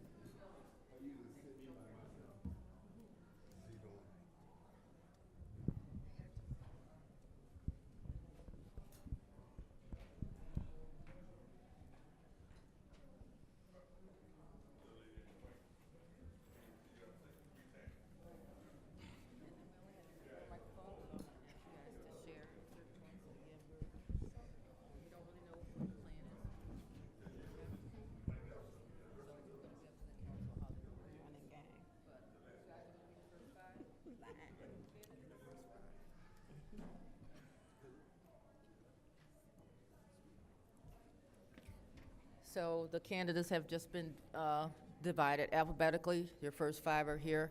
Your second 5 would have been next, but we've got 4, so we want you to start with these first 5 candidates. Okay, thank you. So what we're going to do, it's going to be a round robin, and each council person, we're going to ask our individual question, and then you're going to have 2 minutes to respond to the question. So after all colleagues have went through the process, you're going to have 3 minutes to make your closing statements, okay? All right. So I just want to make sure that we are clear. All right. Madam Chair, Go ahead, can you state that again? Yep, not a problem. So we're going to do like a round robin. We're going to starting with the second ward. I'm going to ask a question of the candidates. You're going to have 2 minutes to respond to the question. And after my question has ended, then we're going to move on to the next colleague. He's going to ask his question. The same thing, you all will have 2 minutes to respond. Now, you don't have to take up the entire 2 minutes. That's not the case. We just want to make sure that you thoroughly answer the question, but you will have 2 minutes to do so. And the time will be kept on the above monitors. All right. All right. And then in the end, you will have up to 3 minutes to give a summation of why you feel that you are the best candidate or whatever you would like to tell this body. So do you have any questions? All right. So Request for information. what is your request? Are you going to allow them opening statements at all? Yep, we can. It's fine. We can have them introduce openings. Yeah, we can have them introduce themselves. So we'll give you all a 1 minute opening statement to tell us a little bit about yourself, and then we'll start from there with the questions. Okay. All right. So we will start from my right to left. So that will be Mr. McCoy. So we want to give you 1 minute for your opening statement. My name is Freddie Eugene McCoy. I've been a resident of First Ward for 54 years. I'm a retired correctional officer for the state of Michigan and the state of Wyoming.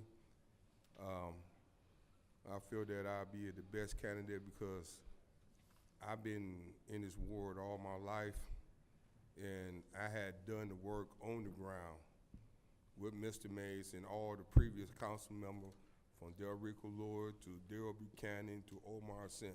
They all know me. And everything I've done out of my own pocket. Thank you. All right. Thank you. So go ahead, Mr. King. Hello, my name is Terrell Dwayne King. Been a resident of the First Ward all my life on the corner of Philadelphia and Aubrey. My family's been there since the 50th day of the first black family in the neighborhood. And I just want to keep things better than what they are now. Good Thank evening, you. everybody. Proceed. Good evening, everybody. My name is Cynthia Haynes. I'm a resident of First Ward. I've been a resident of First Ward. Turn it on. Oh, thank you. You want me to start over? Can you pull a little closer to you? Go ahead. All right. Good evening, everybody. My name is Cynthia Haynes. I've been a member of resident of First Ward for 10 years. I've been a friend of Eric Mays I'll be 55 the 1st of April. I've been a friend of his since I was maybe about 25. I used to bartend and I met him, and he was always such a great tipper. In the process, me and my mother was getting a divorce, and I told Mr. Mays that we wanted to move further to the north end. He recommended First Ward. Me and my family removed there. I grew up there. If it wasn't for Mr. Mays directing me and my mother to move in First Ward, I don't think I would have had this opportunity to sit in such an honorable place in front of such honorable people. Thank you. Thank you. Well, Mr. Alameen. Leon L. Alameen. I am a lifelong resident of the city of Flint, First Ward. Been there my whole life for 43 years. My family, still have our family house there and reside there for over 50-some years in the First Ward. Why do I feel like I'm the best candidate to fill this role is because I've been out there doing the work for over the last 10 years, had an opportunity to do some work with Mr. Mays prior to his passing, and so forth. My passion for the people speaks for itself, and that's why I feel like I'm the best candidate. Thank you. Thank you. Okay. Now, Ms. Anthony. Hello, everybody. This has been, I'm just praying. Okay, I'm here because I think that I can serve the people better. I think that we need to get together and figure out how to make this happen. It's just, you know what, it's just not even words to begin to understand what's going on. But I'm here. I'm sitting, I'm gonna tell you the truth, I was sitting in the audience and I'm thinking, do I want to? I mean, there's no use in lying when the truth is due, you know. So I am I assist another pastor at a church and on Addison, Holy Ghost Church. Pastor there is Senior Pastor Willie Kidd, and I'll assist him. I also am a delegate. Thank you, Ms. Anthony. All right, so now we will start the series of questions. And I will start me in the second ward. So this is for Mr. McCoy. So Mr. McCoy, what are your top 3 priorities in your first 90 days for the first ward if you were to be appointed?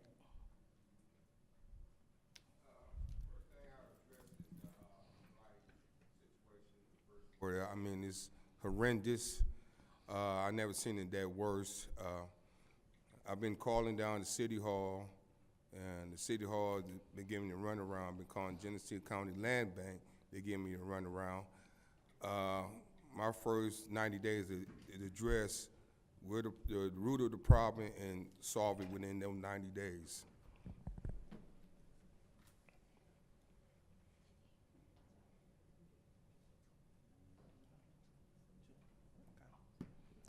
Oh, and that's That's it? it. Okay, so the question, so you be clear, is what are your 3 priorities in your first 90 days? It's the blight, it's the blight, it's the transparency in the neighborhood with the police department. The 911 calls is not being handled right. And number 3 is, well, they done all the pipes with the water. So there's really no 3 areas. It's just those 2 right there. Okay. That's it. Okay, thank you. All right, so we're going to move on to Mr. King. Okay, go ahead and reset time. That's the same And question. Proceed, yeah. So what are your top 3 priorities in your first 90 days for the first ward if you were to be appointed? My top 3 priorities, being a father of 10 and a grandfather of 19, is keeping my streets safer for my grandchildren to play at, which they cannot do now because most of our streets are being used as expressways. We have a side street like Aubrey, and people come down 55 to 70 miles per hour, avoiding stop signs. Then the blight, the children can't play, the parks are horrible, and more police presence as we had as a child. Those would be my top 3 priorities. Okay, thank you. So the next question is for you, Ms. Haynes, the same. What are your top 3 priorities in your first 90 days? Well, right about now, I can't really say what would be my first top 3 priorities until I meet with the residents. For the first 3 months, I would like to meet with residents because First Ward is a very big corridor. So I cannot just actually say what would be my first top priorities, 3 priorities, it would be what the residents of First Ward, what we want. And that's how I want to do that. As a grassroots in the community, you start in your community and then you build outwards. Okay, thank you. So next, we're going to go on to Mr. Alameen. Same question. In the first 90 days, I would like to fill the vacant committee seats that has been vacant for quite some time, such as the first zoning board of appeals and things like that. I will work with Mr. Brown, the blight director, to address the serious blight issues across the ward that we've been having for quite some time. And then I will work building with the residents. I will put out a survey, talk to the residents, and see their concerns and needs and work with them to address those needs. Okay. All right. Thank you. So lastly, Ms. Anthony, the same question. What are your top 3 priorities in your first 90 days for the First Ward if you were to be appointed? It would be to make sure, get everybody, like we were just saying, getting everybody together and get an understanding of which way we're going with this thing. You know, it's a lot. It's not just, it's I could say 3, but it's more than 3 that stand equal with everything else. It's just more than just that. But the first things we would have to look at would be, yes, I live on Pearson Road. So yes, all the street lights and everything is ran. Nobody's stopping at lights anymore. It's just like an expressway where we are. Somebody, and we're having accidents. People are getting killed on my street. And these things, that's part of something that we need to really look into. The blight, of course, that's been there. I live across the street from a school, Bryant Elementary. Something needs to be done about that. I look at that every day. Come on, thank you. All right, thank you. So, Mr. Murphy. Thank you. And first, congratulations to all of you guys for making it to this point and being selected as one of the qualified candidates. It's very unfortunate situation with the passing of Councilman Mays that we are here at this point, you know, but we got to do what we got to do to fill that position. Those who know Eric Mays know that he answered calls. So just to take on some teachable moments for whoever get this position. That was one thing he was known for, is answering calls and doing what he could to help. Even if he couldn't, at least he tried. So let me get into my first question. What do you know? Have you read? Are you familiar with the city charter? And I would like to, if it's okay with my colleagues, since you started first, I would like to move to you first and rotate my questions where he won't be the first one answering the questions all the time. So I will go with you, Mr. King. My question to you is, have you read? Is you familiar? And what do you know about the charter? I have not read the charter. You say you haven't? I have not read the city charter, no, sir. Are you I am familiar with it? yes. Are you familiar? Yes, sir. You are familiar, but you didn't read it. So how Just did you want get, to talking to Mr. Mays. You talked to Mr. Mays? That's how you know about the charter? Yes. Okay. Is you done? Yes. Okay. Yes, I have been studying the charter, but Could you speak up? Yes, I have been studying the charter, but I haven't got deep down into it. But I understand there are bylaws and rules and regulations. And if anybody know Mr. Mays, when Mr. Mays first got into this seat, Mr. Mays wasn't, quote, he wasn't aware of the charter, but he had the law behind him. So that made a big difference with him. If you got common sense, anything is possible and you can learn. That's just it. Thank you. Leon. So I have read the charter. I'm not that strong in it, and I'm continuing to read it to get better at it. And the charter is what we use to govern the city, the governing city council as well as the mayor, and make sure everything has the checks and balance in it. Thank you. Yeah, I went through it, bylaws and things like that. I saw it too. Still need to do some more reading into it. I haven't just sit down with it, but the city ordinance, and I got some I wrote down. So I just don't want to read it like I but yeah, I went through it. I read the charter. Problem with the charter is, I mean, you read the first heading of it. The charter is for clean, safe neighborhood, clean water, and walkways, sidewalks, and etc. But the problem is, since it's been revised in 2018, nobody really has been following the charter at all, period. Just to be honest with you. Now, you can sit here and tell me, have I read the charter? Oh, yeah, I read the charter, but I'm trying to figure, did they read the charter? Thank you. Thank you. My question was, have you read or reviewed or how familiar I'm you very was? familiar with That's it. all. I was not trying to be combative with you. I was just asking the question. I know you're not being combative with Okay. me, but All right, thank you. okay, let me ask you a question. Sir, No, hold on. Give Sir, me something no, out sir, of the we charter. can't hold. Give me something out of the charter. Sir, we can't hold. That's all I'm saying. Just give me something out of the charter. So we're going to move on with our next line. Are you done, Mr. Murphy? I'm done with that first question. We weren't doing. Okay, we're just doing one question? Yeah, we're first? doing one question and then. Oh, okay. Yeah. So, Ms. Priestley. I'm taking notes, and I'm just making sure that I have the same question written down on everyone so that I can remind myself as I try to make my decision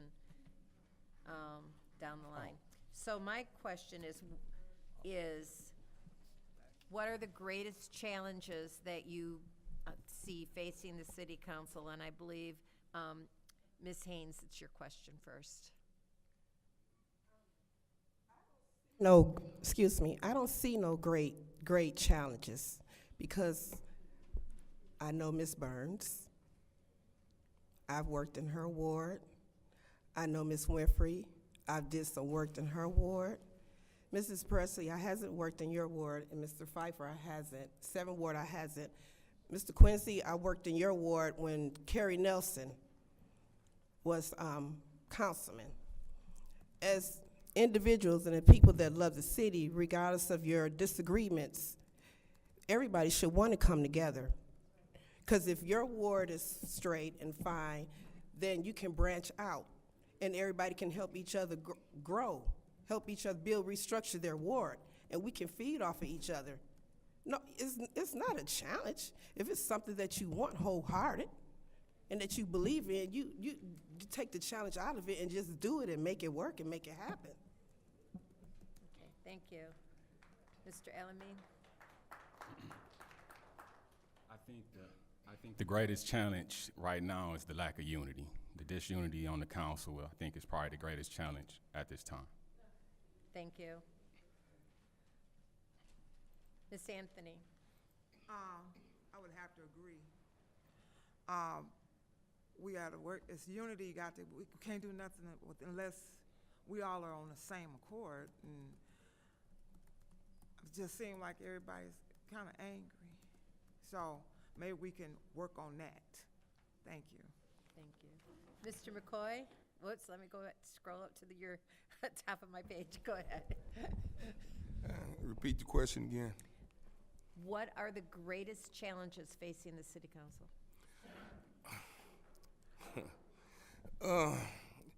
Yeah, I need to get along and be in agreements with one another. By being ex-law enforcement and ex-military, it don't run like that. I mean, you know, we all work together as a team. You know, there's going to be some disagreements, you know, but you don't supposed to take it at heart. You're supposed to listen to reason and analyze, you know, can you resolve it in a peaceful manner and stop doing the name calling. Thank you. Yes, and I must agree with the other candidates. I believe the challenge is to getting along, but as a trained union rep with Local 653 out of Pontiac, I've learned how to work out differences, especially working with General Motors and trying to get them to agree and handle grievances with other people. You must do something. Nobody's going to be happy with the decision, but the decision must be made for the better of the people of Flint, not for us. Thank you. Go ahead, Ms. Thank you. My question, and I'm going to start with Mr. Alameen.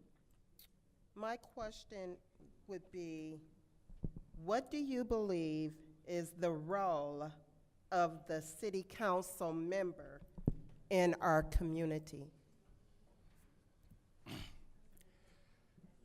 I think the role of a city council member, first and foremost, is to conduct the city business in accordance to the charter, to work with the mayor and administration, as well as the federal city council members to best serve the residents, and to pass laws and budgets to help move the city forward. But most importantly, I think it's to be an advocate for the residents in which the individuals serve in the ward that they represent, attending to their concerns and their needs, and advocating to make changes to best suit them. Thank you. Ms. Anthony? Oh, Do you need me to read the question? No, because I'm reading it. I kind of wrote down some things, guys. Go ahead. You know, basically, it's what he said is what I wrote down is we are supposed to, you know, advocate for the people, you know, and get some changes made, even in laws and things. You know, my biggest concern is our judicial system. You know, I was told once that, and not to be talking prejudice or nothing, but they said if every time your black man walk in that judicial system, they're automatic guilty because of the laws that are made. So I was hoping to also work with that in some things, you know, because we do, I mean, we're not, we know that a lot of brown men are in prison, are in jail downtown. We know that.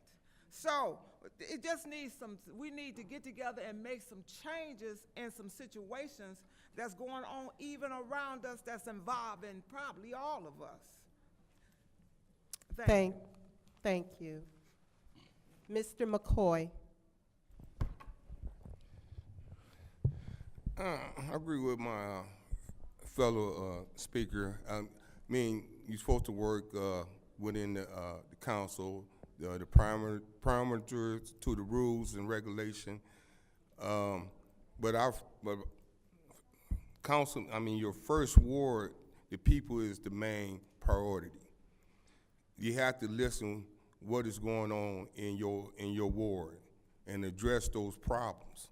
If those problems not addressed, because with the blight situation, people don't understand. If you solve the blight problem, it deters and help the rest of the problem goes away. But nobody's not really addressing that problem. That's the main problem that need to be addressed right now. And I mean, it would help with the crime situation. You have more police present, and then you would have people that take more pride in their neighborhood. And I don't see that. And we need to get that back. And I hate to quote a man, you know, people don't like, Donald Trump, but we need to make Flint great again. That's what we need to do. Thank you. Mr. King, Yes, do you need me to read the question again? yes, ma'am. What do you believe is the role of the city council member in our community? The role is to work to find solutions to make your community better with other councilmen. But the main role is to listen to the people in your community and fight for what they really want and their needs. Thank you. And Ms. Haynes, the same question. Yes, I agree with all these three, everybody up here. The role of the council person of First Ward is do accordingly by the governing and the bylaws and the rules and the regulations of the charter. But it's also mandatory that we listen to our community. I live in a community, but I'm also within a community. First Ward is based up of a lot of single mothers, black mothers. Now our community is being diverse. We're having white families moving in. So now we have to cater, we have to listen to them and find out what's going on in the home structure in the core, because a lot of people in First Ward are hurting. Seriously, it's mentally and in the core of the home. If you can't find out what's going in that and structure that, then the ward is just gonna go down along with everything else. So you gotta build within, and you gotta have that relationship and that bond. And it's not always about grant money and funding and operating and it's that, because if the money is not there, you still gotta have connections and networks to go outside of the community. So that's what I'm saying, you have to take care of your community and build within your community, and then you can go directly outside of the community and work with other people as well. Thank you. On you, madam. My question is a little bit long, so I'm going to read it. I may have to repeat it for you again. And it's regarding public safety. And it's going to be, you're going to be the first person to respond, Ms. Linda Anthony. Public safety is an issue. Safe neighborhoods are essential to Flint being a desired city to live. Flint has had a problem with illegal guns that have gotten to the hands of young people and people who shouldn't be in possession of any weapon. This problem has placed Flint in prior years on the most dangerous places to live. My question is, how do you feel about public safety? Would you work on a public safety plan? Have any of you ever been in possession of an illegal firearm? If so, what was the outcome? And what does a safe community look like to you? Ms. Anthony. Wow, that's we could sum that up. You just, whoa, our community, wow, it's a lot of work to be done in that area. I live in that area and I hear guns. The warmer it gets outside, the more gunshots I hear. And at one point, listen, Just please hold Yes, 1 ma'am. second, and please hold it with her time. I just want, thank you. So I just want to make sure that Ms. Burns' question is in line legally. With the firearm. Madam Chair, I did discuss my question with the two attorneys beforehand, and they said yes. So my question is perfectly fine. So I'm just getting clarity from the city attorney here. Is that question regarding the firearms, is that legal and permissible? I don't see a basis to say that it is not a valid question. Could you speak up a little bit? Sorry. I don't see that is an invalid question. Okay. Thank you.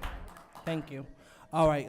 Go ahead and proceed. Madam Chair, I'm going to, I think in fairness, because you interrupted, I need to reread that question so that they understand. Thank you. So, because it is the summer months coming up, public safety is an issue. Safe neighborhoods are essential to Flint being a desired city to live. Flint has had a problem with illegal guns that have gotten into the hands of young people and people who shouldn't be in possession of any weapon. This problem has placed Flint in prior years as one of the most dangerous places to live. How do you feel about public safety? Will you support a public safety plan? Have any of you ever been in possession of an illegal firearm? And if so, what was the outcome? And what does a safe community look like to you?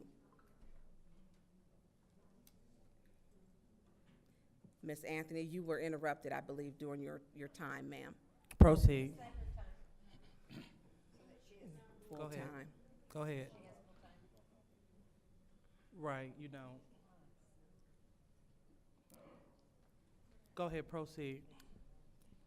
Okay. You know, at one point in our neighborhood, they were saying, if you hear gunshots, call 911.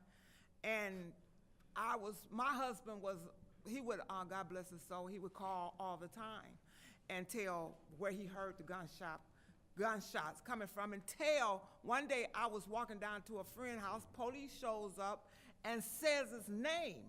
Listen, I had to tell my husband to quit calling the police and stop telling them what was where this gunshot was coming from, because the police was saying, well, do you know this person? He called, and I'm standing there listening, and I could not believe what I was hearing.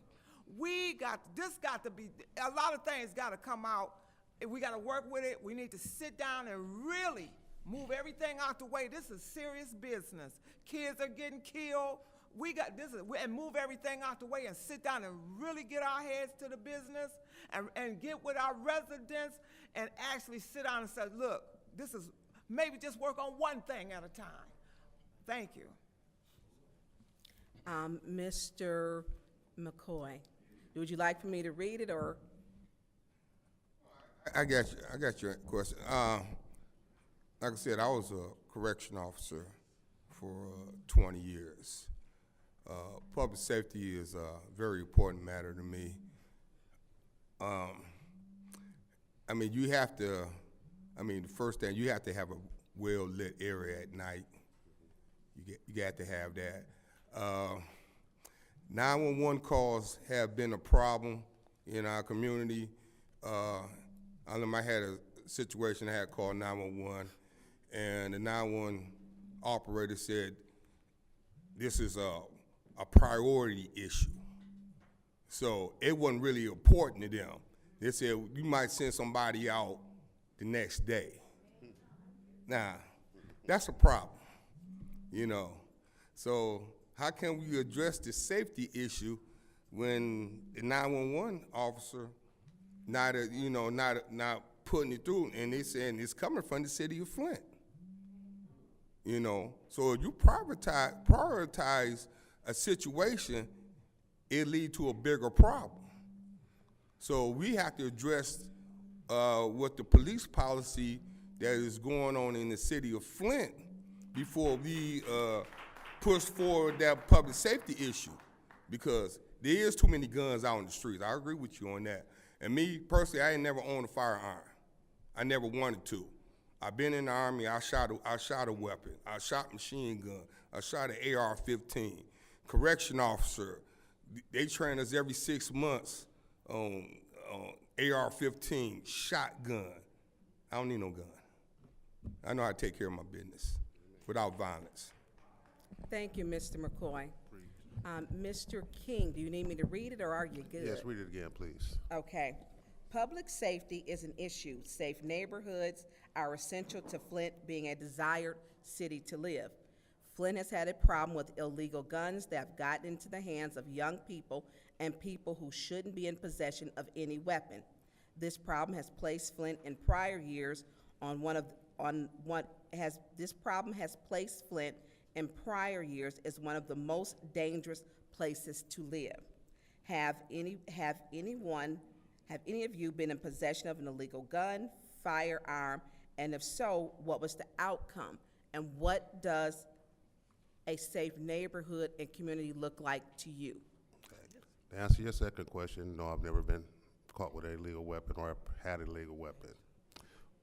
What a perfect neighborhood looks like to me, it's like it did growing up on Philadelphia. Point of order, Madam Chair, I can't hear.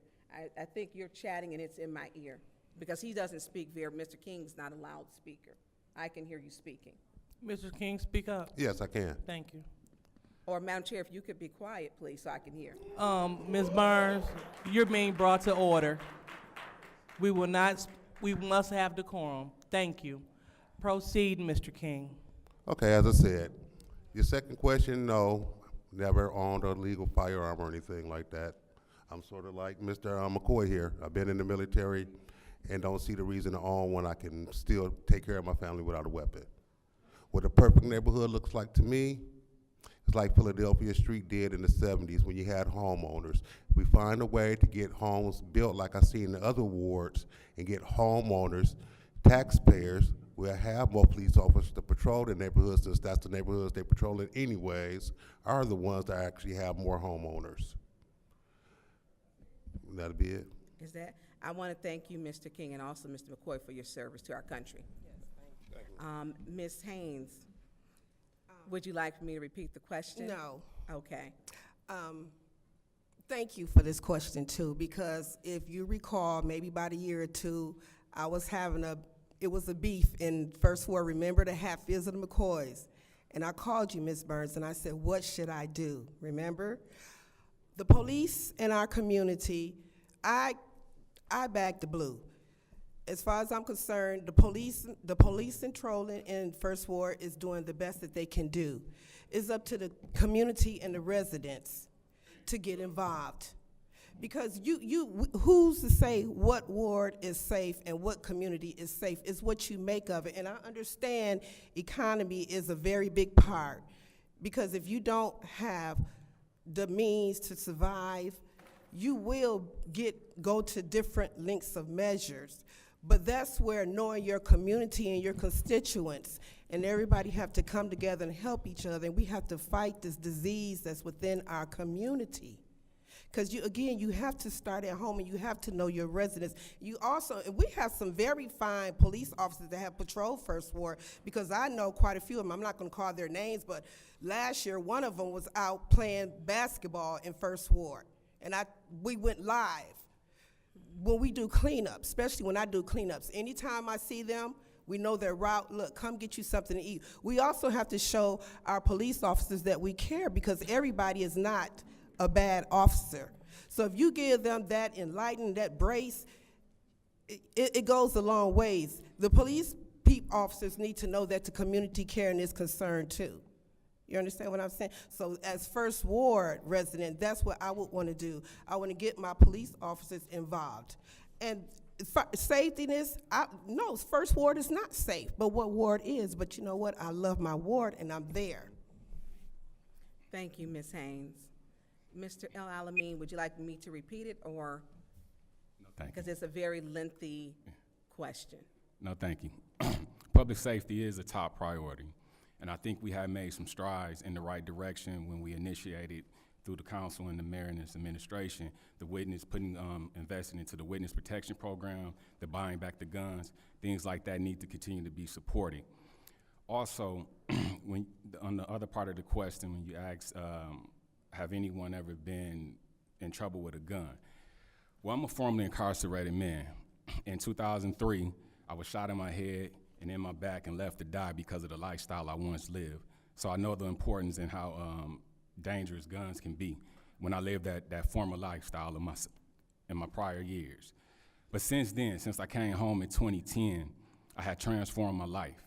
And I'm a big advocate to getting guns off the street, talking to youth, making sure that there's youth programs and things out in the community so that the kids don't go down the same path that I once went down in my former life.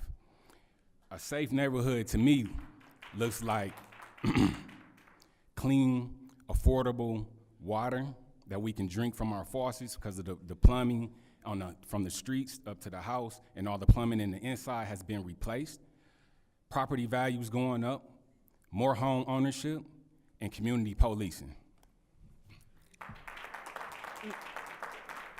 So you have not had possession of an illegal firearm since you've been home? No, ma'am. I'm a licensed, registered gun carrying Thank individual. you. All right. So just for the record, we want to make sure that we maintain the same questions for every single candidate. They So answered the question. proceed, Ms. Mashat. Good evening, everyone. Thank you so much for your willingness to serve the community. Thank you for your willingness to step up for the First Ward, and thank you for your patience in this process. I believe I will start with you, Mr. McCoy. We're back to you. A lot of us up here, because Flint City Council is part-time, so a couple of us up here already have other full-time jobs and commitments.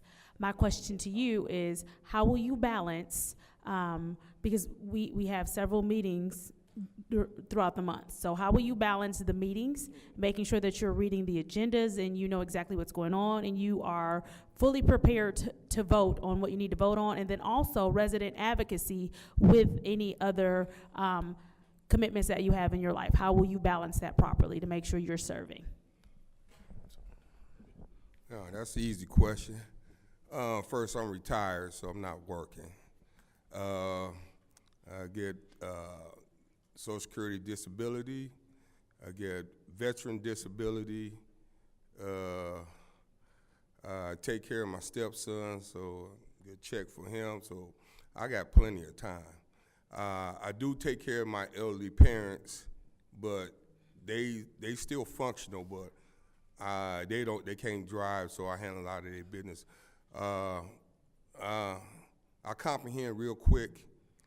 I can read real good. I can multitask with the best of them, so I have no problem with that.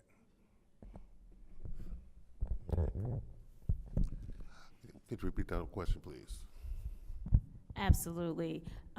Because Flint City Council is part-time, a few of my colleagues up here, in addition to myself, we have full-time jobs as well.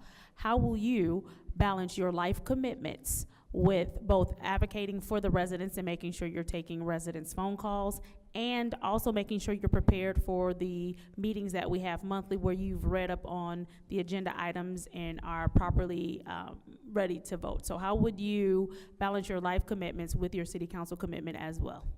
Oh, that's simple. My job allows me leeway if I need to come in later.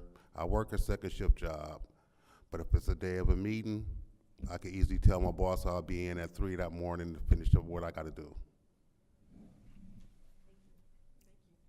This is a perfect. Can you hear me? Oh, this is perfect. Thank you. Because I was just thinking about this, and I was talking with my Block Club president.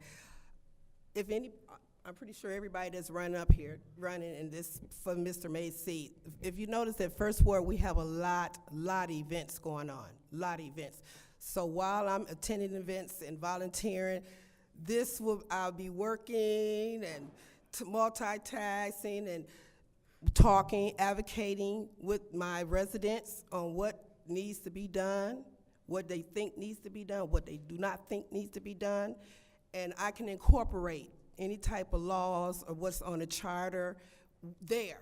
That's how I would do that. I would work with the community, again, within the community, because I'm always at anything that First Ward is thrown. First Ward, we have so much going on.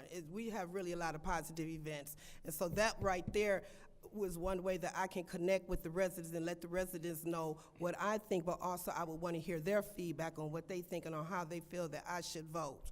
That would benefit the residents of First Ward and the rest of the city as far as on the outskirts. In 2015, I created my own business in which I currently run, and so I'm able to set my own hours. So having time to address the needs of the residents won't be too much hard of a task. Delegating to my staff who've been with me for quite some time will make sure that my company is running smooth while I'm dealing with issues out in the ward. And also on that unity piece that I mentioned earlier with the residents. As I build relationships with the residents, I'll be working with those who want to work in unity to delegate and assign certain things to help me navigate through the ward.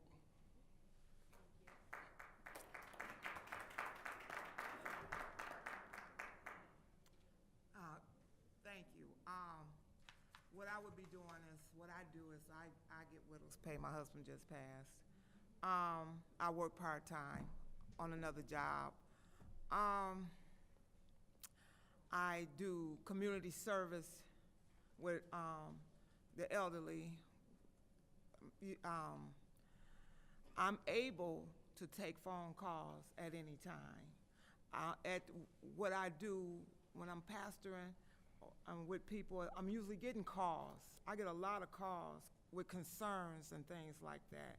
And to be able to say, let me find out who I can take this to firsthand would be a wonderful thing to do. And I'm able, I feel like I have enough time and ability to be able to do that. Thank you.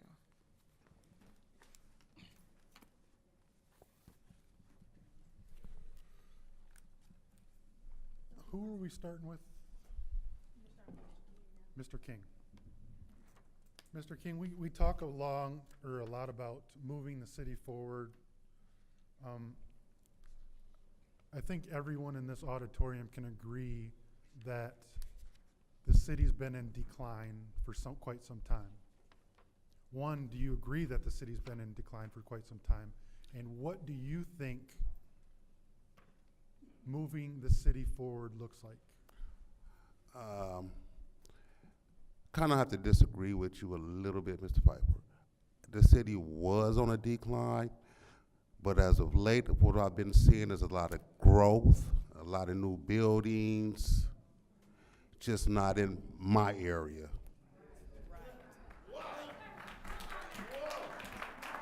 And that's the one thing, I would love to see change for the First Ward. And that's your vision of moving the city forward? Moving the city forward is going to take the city council, and not just me, to work as a team and not as enemies or separate groups, entities. Everyone must remember what they were elected for, and that's to serve the people that put them in the chair. That's it. Ms. Haynes? Yes. Repeat that again for me, please. I'm sorry. Do you believe the city is in a decline, and what does moving the city forward look like? Okay, thank you.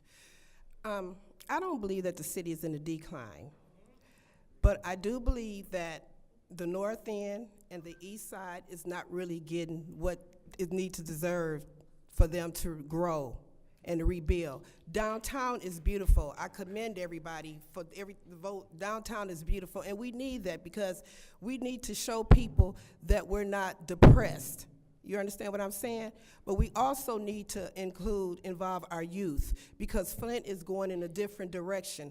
We're not General Motors no more. We have bright young people here with bright ideals that's willing to get involved. But the thing is that we have to start grooming them. Because in my ward, we have a lot of older people. On Brownell Block Club homes, we have a lot of older people, but on the other side, we have a lot of younger people. And so we have to look for the next generation, and we have to get them involved as a team. And that's what I would do. I would build me up a team of different cultures, different ages, that can help move First Ward together. And then we can branch out and work with all the rest. I would never disrespect any other council woman or man. If somebody was to call me from their ward and say, my council person is not doing this, and this is what I would say, go talk to your council person. Is there anything that I can assist you and your council person? I would be willing, and if I'm able, I would do that. But you have to start home first. And that's my important thing, is just getting First Ward right. And again, we have to branch out, and we have to grab our young generation, because they're lost, and we're not listening to them, and we're not grooming them for their future.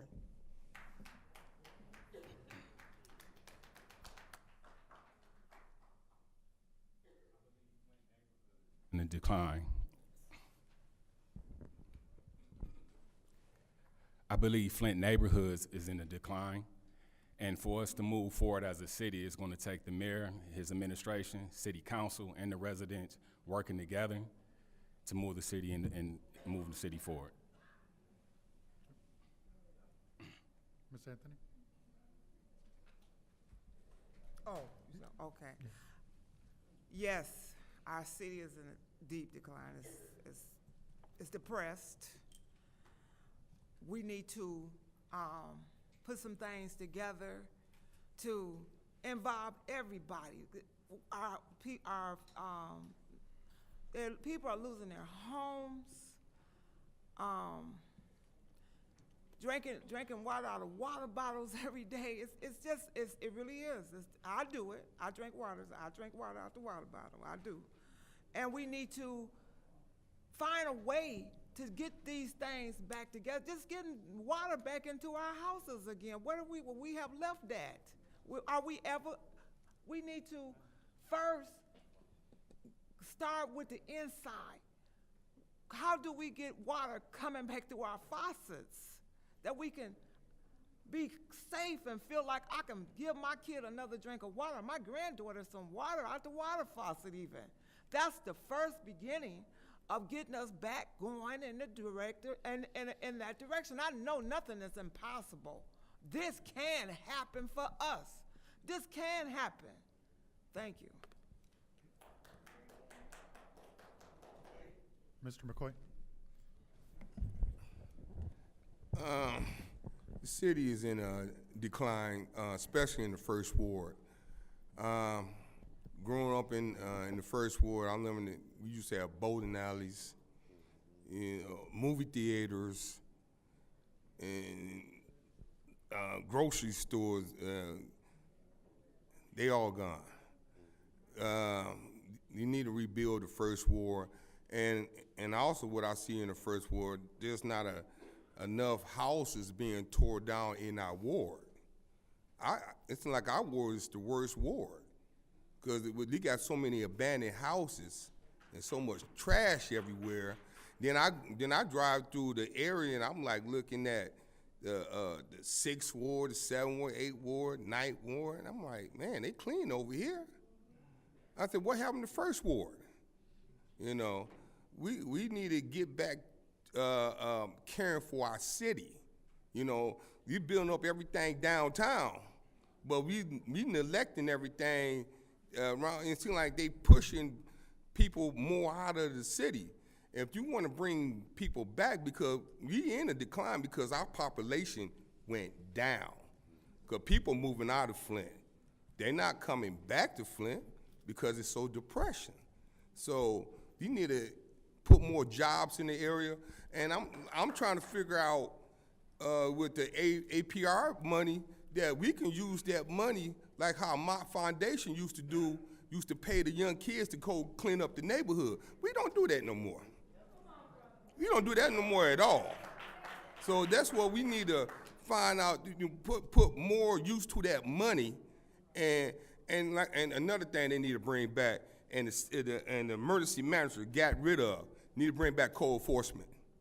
You need to bring code enforcement back. Because blight, they're not doing it. They're not doing it at all. Thank you. All right, so now we're going to give each candidate the opportunity to have 3 minutes max to give us any closing or final statements. Okay, and we are going to start with, Mr. King, since we just started with Mr. Go ahead, Mr. McCoy. Okay, whenever you're ready. I believe and I know that I'm the right person for this position just because in my heart I truly care about Flint. I've always loved Flint. I've always known Flint can be better. And I got to do it not for me or anyone else. I must do it for my children and my grandchildren, for somebody who's going to fight for other children. We have a house this is on Edward Street that have multiple child pedophiles living in them. 2 and 3 men living in the same house that shouldn't be living in them, that's owned by a major corporation. It's so many things that I would want to fight for. Bring back things like police athletic leagues when we were little, so that kids can see that police are not their enemies, most of them. And we had foot patrol. We just had other things, but I understand why we had them at the time. But we gotta figure out how to get the tax dollars back up in our neighborhoods so we can have these type of things in our neighborhoods.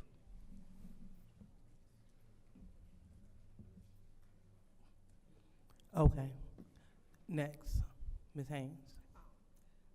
I want to piggyback off of what Mr. Quincy Murphy said earlier.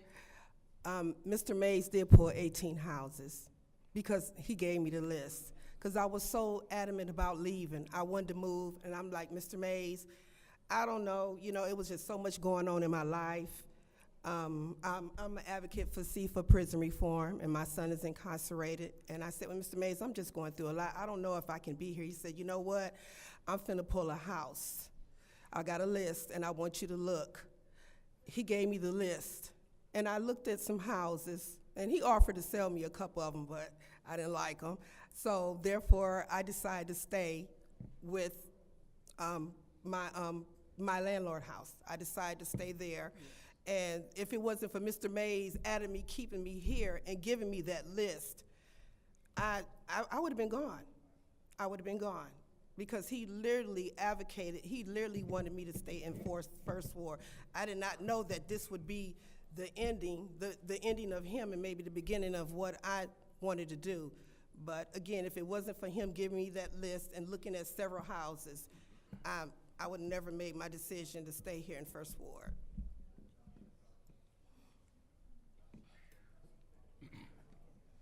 I think I'm the best candidate for this position because on day one, I will continue to do the work that I've been doing in the First Ward, such as blight elimination, community cleanups, renovating blighted homes, transforming them, and allowing individuals who are coming out of prison and jail that reside over in the ward to reside in these homes. I will continue to work with the residents and catering to their needs, especially our elders, when we have some of our returning citizens cutting their lawns, maintaining their lots and things like that.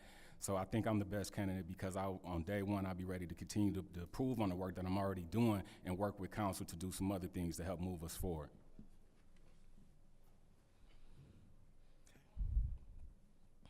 Okay. Next. Yes, I feel that I would be the best person to serve in this seat because I already help the homeless. The homeless come to my house and knock at my door. I would like to put in something and make sure that they are getting help. The homeless is not getting the help they're supposed to get, and nobody's saying anything, and it's getting worse. And I want to help the elderly also. I got complaints from people living in different apartments saying that they are not breathing well. They feel like it's too much mold and things like that. I would like to be able to address that. Many other concerns that come my way. I feel like, you know, instead of trying to figure it out around my table like I have did so many years, it comes a time that we have to try to step out of our comfort zone and say, look, I'm gonna try to get out there and make an improvement in the situation that I look at. Thank you. All right, thank you. And I believe Mr. McCoy. I feel that I'll be the best candidate. I have did the boots on the ground. I rehabbed, saved 4 houses on my street, got city sidewalks done. I got the city trees trimmed. Neighbors always come to me to get things done. If I'm not picked, I'm willing to work with whoever the council feel that be the best candidate for the job. I'm a team player, you know. And Eric Mays wants somebody to fill this seat. He don't want this first ward being elected. You know, I met a young Eric Mays as a teenager when he was coming out of Michigan State, and he was an advocate then. And I know, and he's a political science major, so he wants this seat filled. And I understand people want to protest and say, well, you know, it should be vacant. You know, for what? I mean, that's dishonoring the man. Fill the seat, you know, and whoever wins in the special election, fine with me.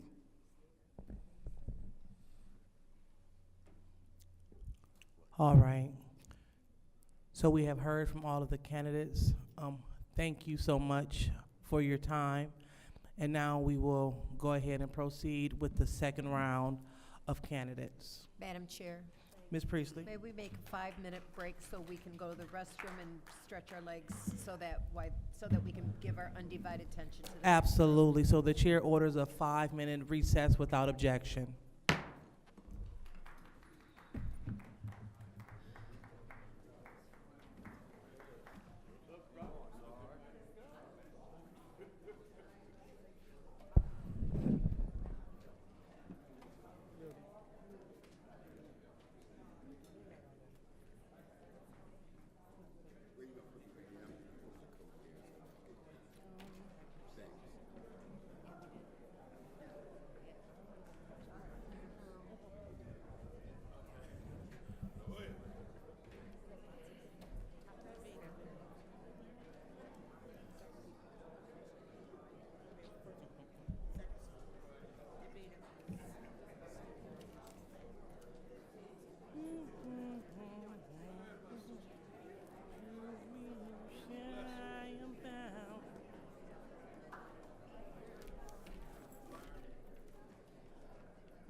So we meet again. I'm trying to keep my coat from getting too wrinkled. Oh. I just want to say it one time. Can I say point of order one time? Channel my best Eric Mays and say point of order.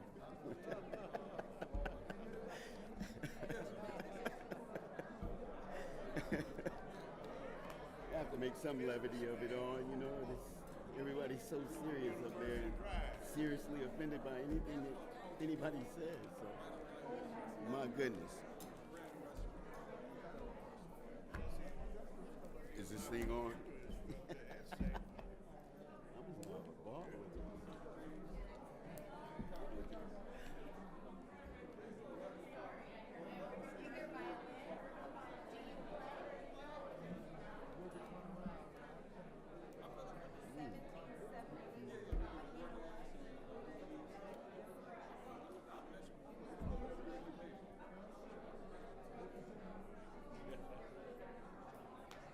You look very nice.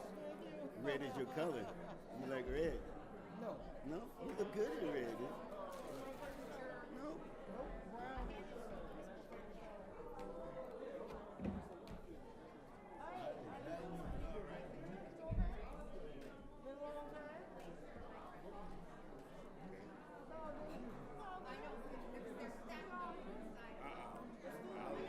I just showed up, you know.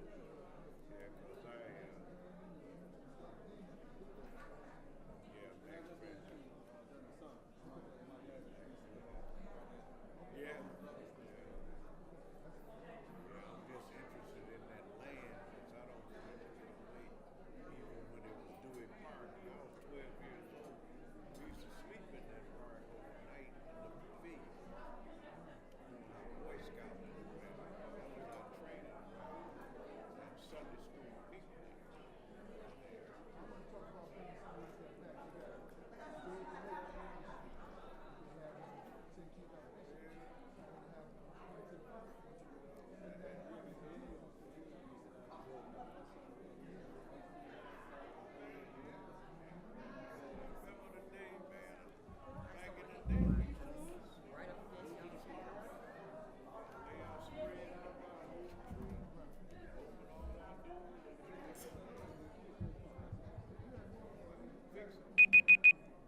No, stay over there. This is my best side.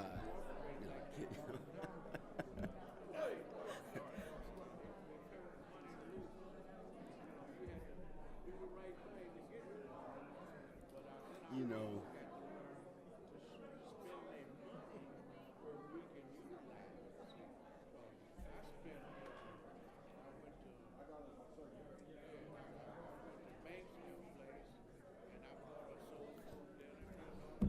All right, we're asking for all council members to return to their elected seats.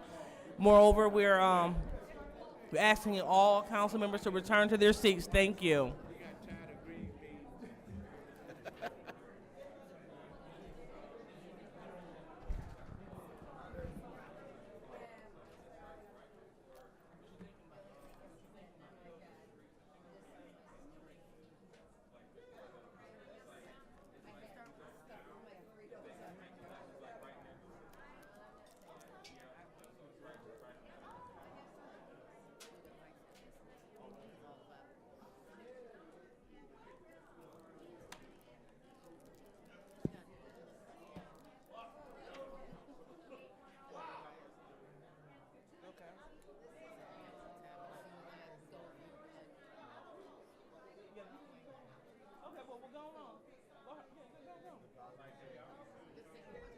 Yeah, I got you.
Right. Give me some time on here. And I'm starting. The time is now 8:37, and this special city council meeting is now being brought to order. Roll call, Madam Clerk. Present. I ain't doing that. Mr. Murphy, Present. Ms. Priestley, Present. Ms. Winsley Kerr, Present. Ms. Burns, Present. Ms. Present. Mr. Viper, Present. Ms. Worthy's not here.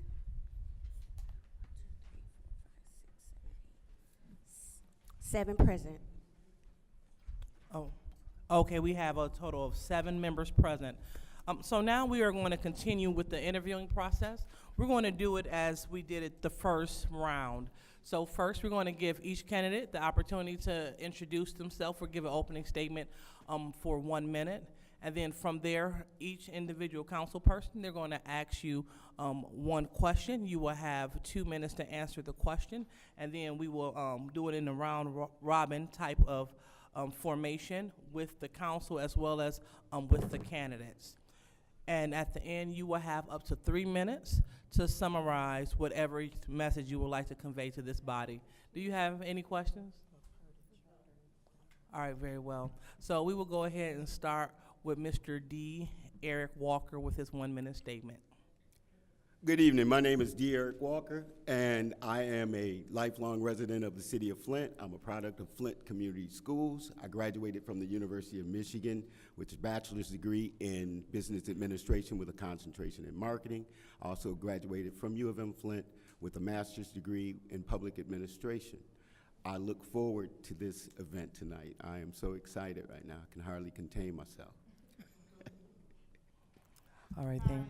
All right, all right, go ahead, Ms. Roberts. Good evening. My name is Nadine Roberts. I'm a retired educator out of Flint Community Schools. And also, I'm a resident of the city of Flint, born and raised here. Also, a member of Shiloh Church as well. And I am thankful to be here, and I look forward to working with all of you all in the near future. Thank you. Okay, all right, thank you. Next, Ms. Morrow. Hello, everyone. I'm Rose Morrow, born and raised in Flint, Michigan. You guys know I live in the First Ward. Graduated from Flint Northern High School. I'm a proud Viking. But anyway, I've been in law enforcement for 29 and a half years. I'm finished. I was a sheriff deputy. I've also worked for the state of Michigan as a park ranger with the DNR, and I came back to the state of Michigan in July of 2021. I have 7 grandkids and 4 older kids that are here, and that's about it. All right, and last, Mr. Billings Jr. My name is, I'm also a resident of Flint, long time. Probably one of the longest First Ward residents you have up here. I'm a product of Flint Northwestern graduate. I'm also a Hillsdale alumni. Also attended Mott College. And for now, that's it. All right. So thank you all, and now we will begin the interviewing process, and we will start with the second award. So, yes, yep, 2 minutes. All right, so in 2 minutes, please describe how you have been helping to move the First Ward forward. Yep, please describe how you have been helping to move the First Ward forward. So, past tense, how you have been. Proceed. First of all, let me just restart. Monday night, I came in and I was disruptive in the council because I was so thoroughly upset by what was occurring. And I do apologize to the council and the residents of the city of Flint for that type of behavior. I've been moving Flint forward for the longest now.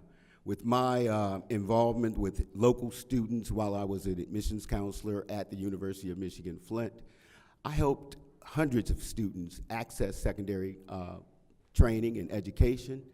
I'm also involved with the Burston Men's Softball League, and we don't just play softball. We raise money for breast cancer awareness, we raise money for back-to-school supplies for needy kids, and we push a message of self-empowerment. I have been, like I said, a lifelong resident of Flint, and I have always been busy at the grassroots level in some type of activity that improves my neighborhood. That comes from my father. When I was growing up, not only did I have to cut our lawn, but we had 2 elderly neighbors, and I also had to cut their grass free of charge. So although my experiences have not been directly associated with the First Ward, but it has been the entire city of Flint that I've been serving. Thank you. Okay, thank you.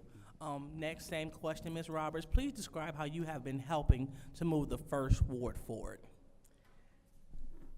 Being a retired educator out of Flint Community Schools, Flint Northwestern, where I worked with family members, grandparents that was raising their children, grandchildren, familiar with the foster care system, probate court, the things that basically go on in any community where you have families that have to take care of each other and you have a neighborhood that needs to take care of each other as well.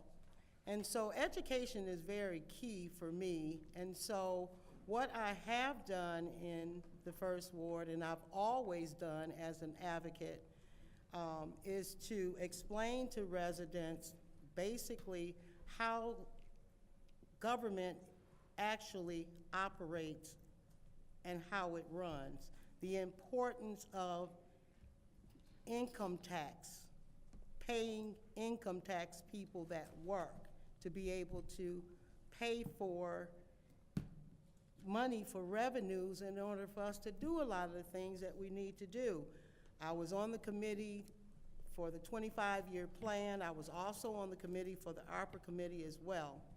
And so I know the charter, I've read the charter, I've worked with community and economic development on different projects. I also helped assisted with the CDC and also the grant for Shiloh Commons, which is not in my ward. However, I did work alongside with that. So I'm very familiar, but I do believe in educating people, and I believe in economic development. We have to increase economic development so we can increase jobs, but we have to have viable people to work in those jobs. Thank you, Ms. Roberts. Next, Ms. Morrow, the same question. Please describe how you have been helping to move the First Ward forward. Yes, ma'am. I have assisted residents with completing home repair and improvement applications. I try and seek out programs that are offering funds so they can get their roofs, furnaces, air conditioners, whatever it may be. I've started writing grants for our neighborhood to do different programs in the neighborhood. We've also, we're in the process of purchasing a vacant lot in the First Ward that we've been taking care of for the last 2.5 years. We cut the grass every week, and we schedule weekly cleanups up through winter. November's normally our last one. I started a neighborhood block club. We meet up at Hasselbrink Senior Citizen Center once a month. I also volunteer in the other wards, assisting them in volunteering when they need help with cleanup projects or whatever they may need help with.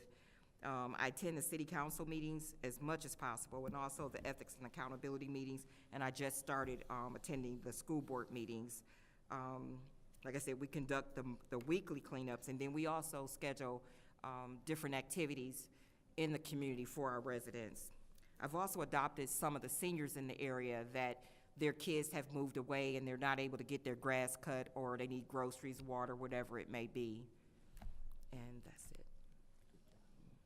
Okay, thank you. So, Mr. Billings. Yes, how I helped move the First Ward forward was, as you know, I've been probably an activist down here probably over 20 years or so, but my main, Hasselbring is the hub of the First Ward. And I was the only one, me and my co-founder, we put the computers for seniors after they said the seniors couldn't learn. We instituted the computer program for seniors.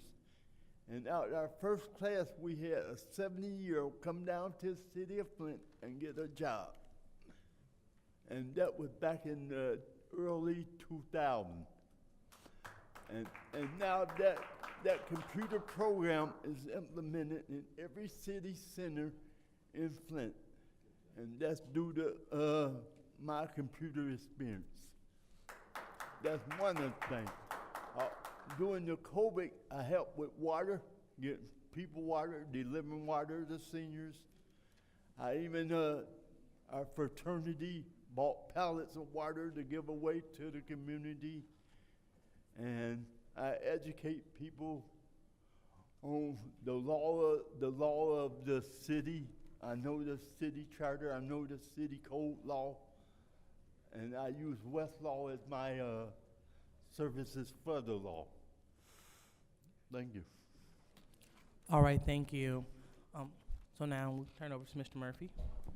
Thank you. I got a whole bunch of questions, but since I only get to ask one, I'm going to ask this question in specific of a big major project that we've been working on with the 3rd Ward and the 1st Ward. And I just want to kind of educate you guys a little bit and also see if you guys are familiar with this project that we is working on in the 1st and 3rd Ward.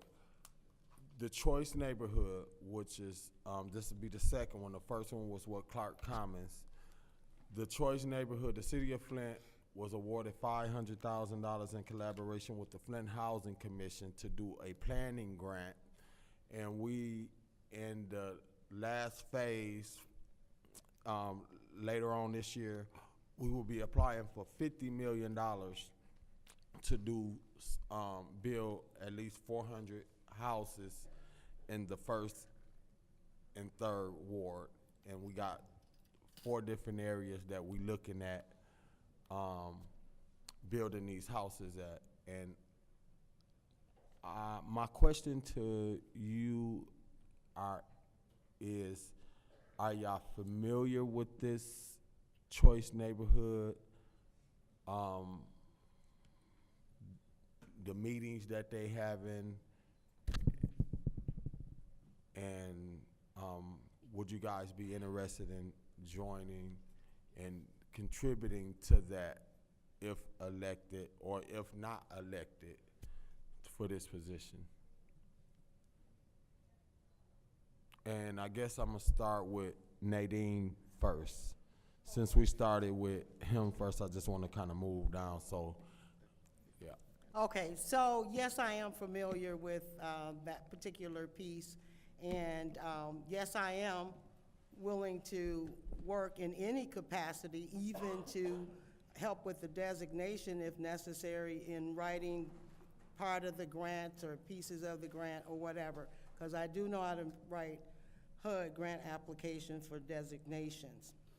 Also, I know that it is very important that as we remove blight out, as we take blight out, because the city is annexed in, as we remove blight, we need to infill. And so that's something that we should have probably been doing, but that's something that what hasn't been done basically is infill housing. So I am familiar with the Choice neighborhoods, and I do know that you all did get the planning grant. I think one of the things that we have to be mindful with that particular piece is education, is in transportation to education, and community education, and children or families being able to get to different facilities, grocery stores or whatever. I think it's very important that we we have some stability basically in those neighborhoods that they can actually thrive from. And I think that's very important that we look at those things. And I know that those two wards are working on that together. I am familiar with that. Yeah. Yep. Yes, I have heard some about it, and then I've been watching the development in other areas from attending some of the other meetings. Yes, whether I get the position or not, I would be willing to work with you because we have all these vacant lots and no homes and vacant land with no homes. I would just hope that, you know, we're building more homes and not apartments. That was the only thing. Let me see if we got the position. And if I got the position, I would definitely want to work on it. But if I didn't get the position, I would be willing to help volunteer. But another important process with that, there's monthly, quarterly reports, annual reports, making sure we're evaluating what we're doing to make sure it's working.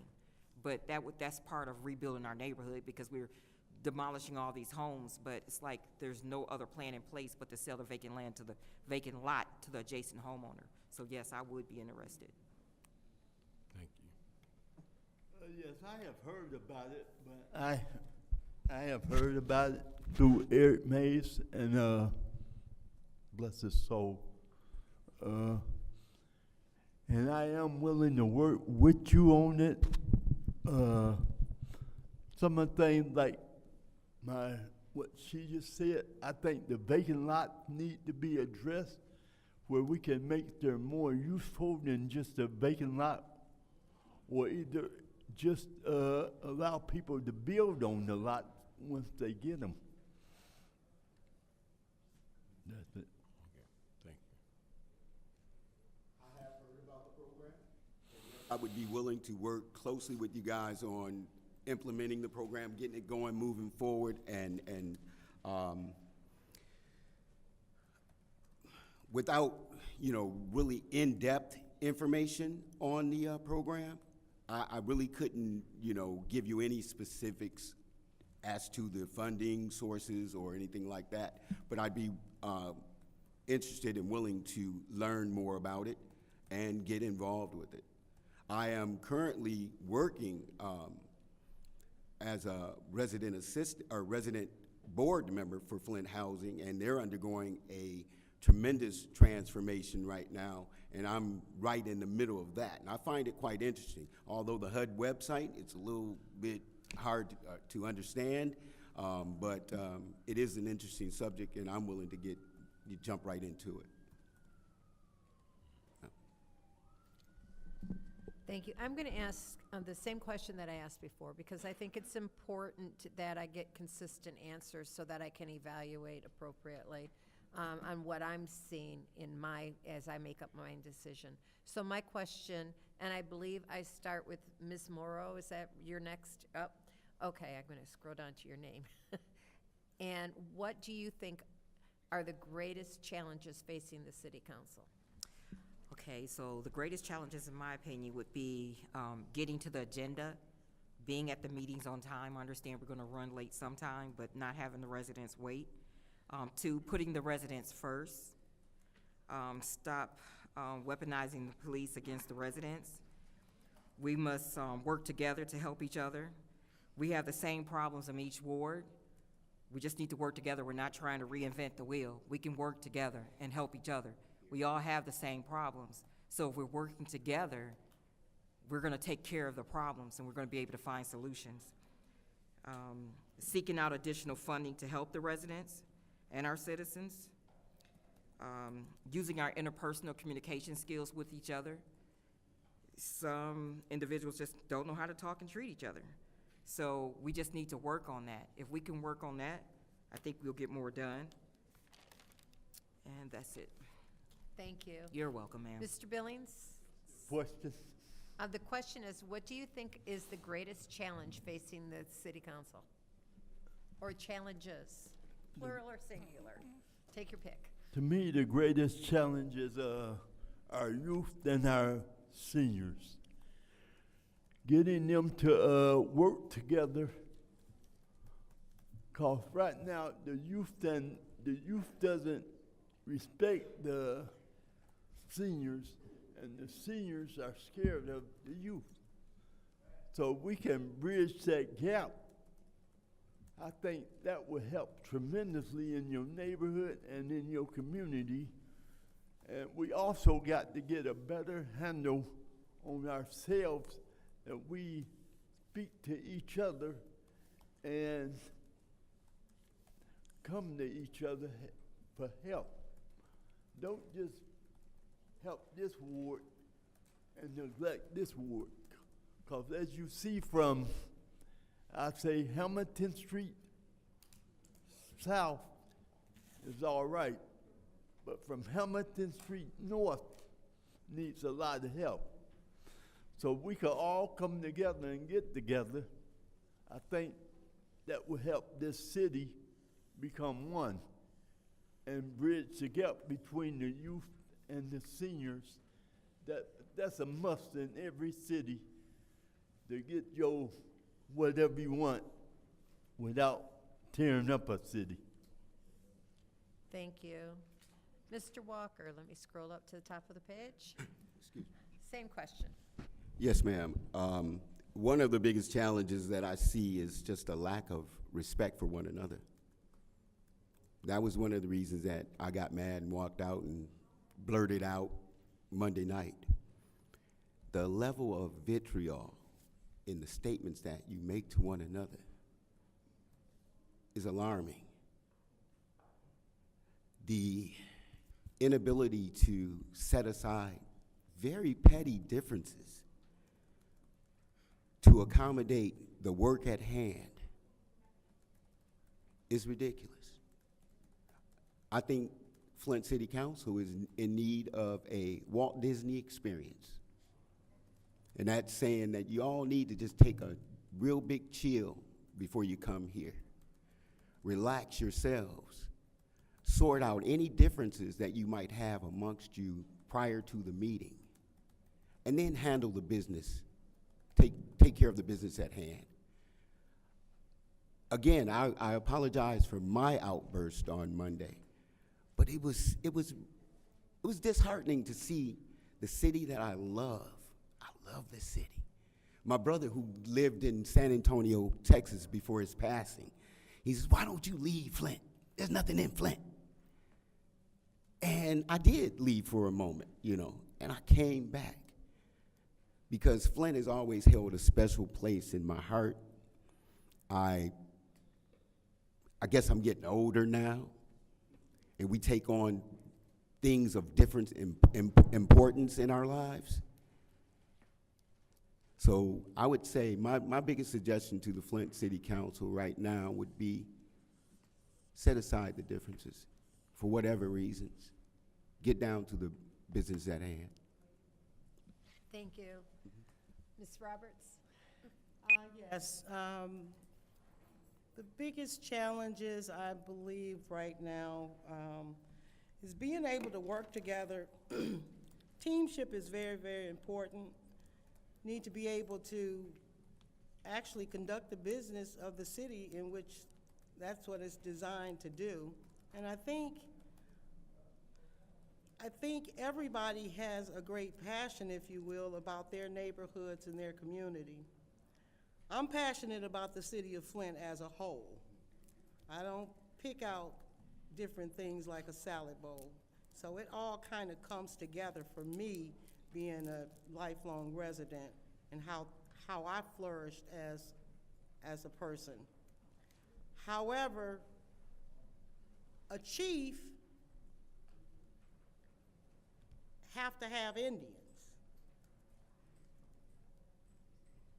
And without Indians, there's no really chief.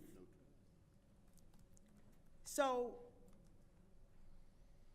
both of them are important, both of them. So the residents are important. So when they come here, they're passionate, they holler, they scream, they do all of these other kind of things. And I think listening is what you all are supposed to do, is listen. I don't think we should be in any kind of combat with anybody that's addressing the council. However, it needs to be in order, and we do need to follow the democratic process. We have a democratic process here that we need to follow. We need to follow Robert's Rules of Order. We need to follow the charter the way it's written. And we need to respect each other. And we need to work together in order to move this city forward. Collectively, that's what the council is here for. Thank you. Go ahead, Ms. Carter. Thank you. And to your point, Ms. Roberts, and that was really good.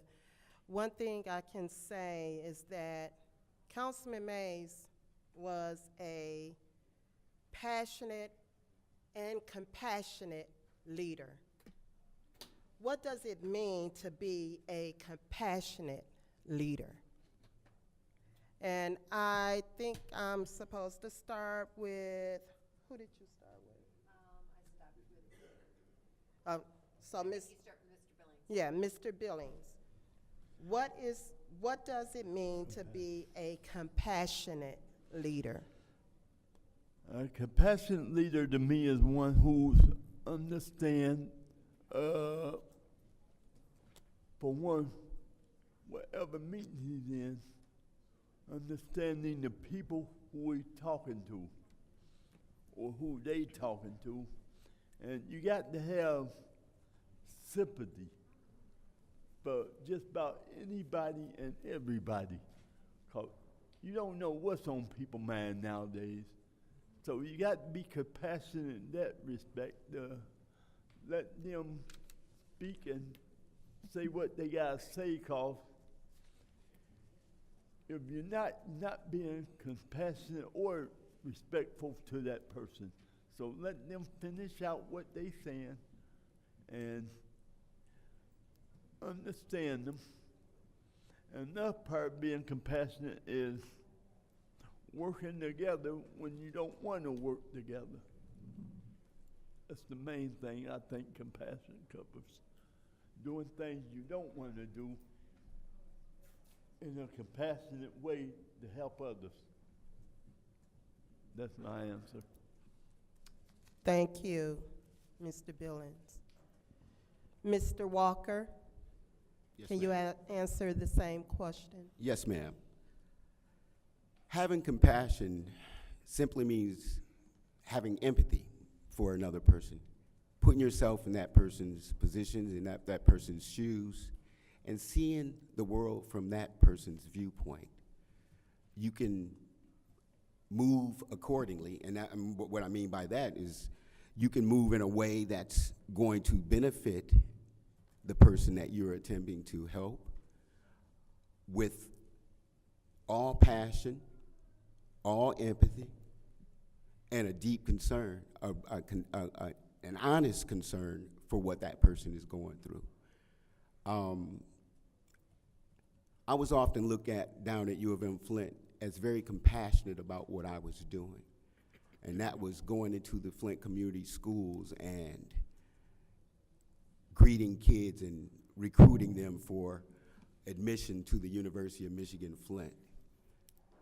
I can honestly say that was probably one of my favorite jobs, because at the end of the day, I could go home knowing that I've conveyed some information to a young person that's going to affect their future, that's going to affect their life. And that's what being compassionate means to me. Thanks. Thank you, Mr. Walker. Ms. Roberts. Being compassionate doesn't mean that you're angry, doesn't mean that you're happy. Being compassionate is having concern. Being compassionate is being able to teach, being able to motivate, being able to create tolerance, being able to be tolerated and to tolerate things. So compassion is something that you care greatly about, and you should. We all should care about our community. However, Mr. Mays did have and was very, very passionate about this community. And he was legally savvy, very much so. I'm legally savvy when it comes to that. And so, before you strike out, you really need to do your homework. You need to do your homework and you need to know, and then you need to find some kind of common ground. And be compassionate means to build. It means to have capacity. We need to have capacity for each other and build each other. That's what it is for me to be compassionate. Thank you, Ms. Roberts. Ms. Morrow? Yes, ma'am. In our case, as a council person, being compassionate is using our listening skills. You must hear what the resident is saying. You have to show the resident you aren't just hearing them, but you understand what they're saying. You gotta respond back. My time up? No. Oh. Assisting them when they are having a problem. And if you can't assist them, finding someone that can assist them. That's what compassionate means to me in the First Ward, being a council person. Thank you, Ms. Morrow. Thank you. I believe I start with Ms. Nate. Oh, Mr. Walker. Okay. So my question, and it may be a little lengthy. So it speaks to the Flint City Charter, page 9, has a section on ethics. It's section 1-602. And it states the purpose. The purpose of this section is to provide a method of protecting the public interest in the electoral and governmental affairs of the city. This section recognizes that the proper operation of the Flint city government requires that all public servants, as defined in this charter, be independent, impartial, and responsible to the people. Those decisions are based on policy and made in the proper channels of governmental structures, that public office or employment may not be used for personal gain. We have had some council members who have voted yes on resolutions that they were affiliated with, which is a question in regards to the ethics section. If you were affiliated with an organization, would you recuse yourself? Would you do it written and verbally? And what are the characteristics of an ethical council member? I know that was low. Yeah, that's a little bit much to absorb, but I got you. First and foremost, I would recuse myself from any action that would even lend itself to private inurement on my part. I have no political affiliations in this city, some business affiliations.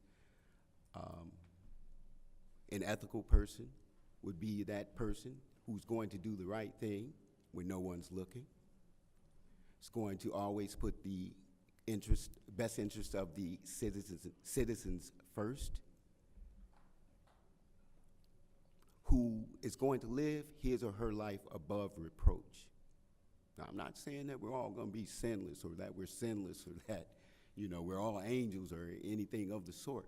But you can live your life in such a way that no allegations can be made against you that would tarnish your position on the council or tarnish your image in the public. I firmly believe that I am an ethical person. I try to do what's right when no one's looking. So that's sums it up for me, if that's adequate. Thank you, Mr. Walker. Sure. Ms. Roberts, do you need me to read any part of that over, or are you good? I'm good. Okay. I'm good. First of all, yes, I would definitely recuse myself from that. I would definitely do that. But I would also take it a step further, and if there were people that were friends of mine that was even affiliated with that particular group or something, I would definitely stay away from conversations even as it relates to that. I would cut it off, I would lend no conversation to it, and would actually state the reason why, not befriending you or anything, but it's just off limits, because this is not an ethical type of thing to do. Ethics, we're all governed by ethics, whether or not we follow them, but we should work on following ethics, and we should be ethical. We really should be that way. And there's nothing wrong with following the rules. Rules are set, and the rules are what the rules are. And you have to respect the rules, even when it comes to the charter. You adopted a charter, you need to abide by it. It's real simple. Thank you. Thank you, Ms. Roberts. Ms. Morrow, Yes, ma'am. do you need me to read any parts, or are you good? I think I'm good. I'm trying to break it up so while you were speaking and the others were speaking. Okay, as far as if I was affiliated with an organization, I would recruit myself because, one, you gotta have transparency. I would put it in writing, and I would make my colleagues know verbally, and the residents, so they would know why I'm doing that. Ethics, having morals and integrity, knowing right from wrong.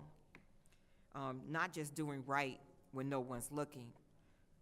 No, I'm sorry, let me rephrase that last part. Doing right all the time and not just when someone's looking. Did I miss out anything? I can't answer for you. Oh, I'm sorry, I think I got everything. I wrote down the parts to it, so I'm good. Thank you. You're welcome. Mr. Billings. But I would also remove myself from this situation, but I will explain why I'm removing myself and have a discussion with whoever it is and try and understand their way or get their perspective on why they do what they did or say what they would say on it. But ethical means, to me, being honest and being right. Now, being right doesn't always mean being right. You can be wrong and you can be right. Now, y'all don't follow me on that, but in some situations, when you're wrong, you're right. It's just that, quote, you got some people, okay, for instance, you might say,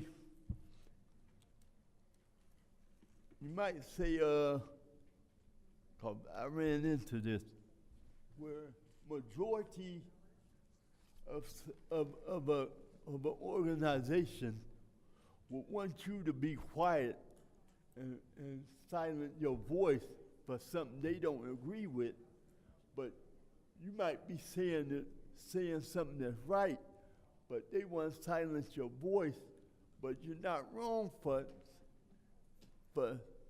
not silencing your voice, and if you silence your voice and go along with them, they consider you right, but you don't went against your own ethic and your own moral. Thank So you. that's all I'm saying. Thank you, Mr. Billings. Good evening. Thank you all for sticking around and staying. Thank you for your desire to be appointed to this position, and hopefully that you all will also run for this position. Just thank you for your willingness to serve the community and for the work that you've already done in the community. A part of being on city council is dealing with a budget, dealing with the city budget, and knowing how to balance the budget and make sure that the correct departments get the amount of funding that they need. So one, and I'm gonna give you a low number because obviously no city can run on $1 million, but one, what is your experience with working with a budget $1 million or greater? And then two, just from what you know about the city of Flint in your observations, what department do you think more money could be budgeted to? I believe I'm starting with Ms. Roberts. I have worked with budgets that were greater than that. In my packet that I submitted, I submitted my experience with the Enterprise Zone, which I was the president of the financial arm of the Enterprise Zone. And also other projects like Shiloh Commons, several different other pieces, Clio Woods, just to name a few that I can just kind of recall. University Park Housing was one that came out of the Enterprise Zone. That was one as well. And when it comes to allocating, one thing that I think that kind of everybody, even residents, tend to kind of forget is that the city don't print money. It do not have a printing machine to print no money. So it can't print money, and it is very critical to have a tax-paying base. It has a lot to do with education. It has a lot to do with building. It has a lot to do with the streets. It has a lot to do with the lighting. It has a lot to do with all of your city services, that income tax base. It does. And I think a lot of times residents don't really realize, I think they just think that the federal government and the state just give money to cities and just dole it out. Even when it comes to my foundation, they want to see outcomes.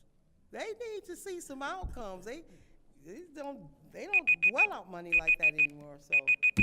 Thank you. Ms. Morrow, do you need me to repeat the question? Yes, ma'am. All right. One, what is your experience with working with a budget over $1 million?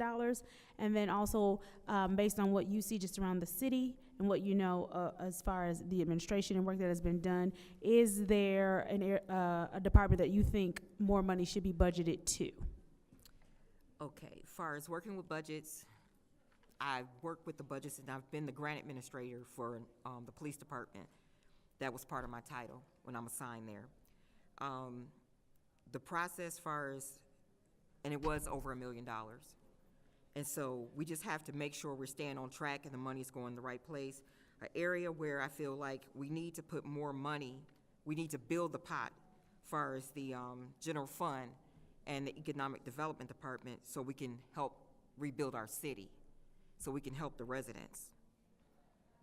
And just evaluating that process to make sure we're doing the quarterly, annual, and monthly reports, so we make sure we're doing it correctly. Same question, Mr. Billings. Do you need me to repeat it? I haven't worked with $1 million budget, but I have worked with budgets, and my thing on budgets is I feel that any project that you start, you should have a budget for it and try not to run over it. And I think what we need is more of a budget in our city to fight. I wouldn't only say blight, but to get a budget that a service budget, information budget, where we pay, but where you guys come out and teach classes to the or inform the city what's going on, inform the citizens of the city what's going on, and let them, they might can cut the budget or have some input where they can save money here and transfer it over here for you. So that's what I think. I don't think no budget should be overran if planned right.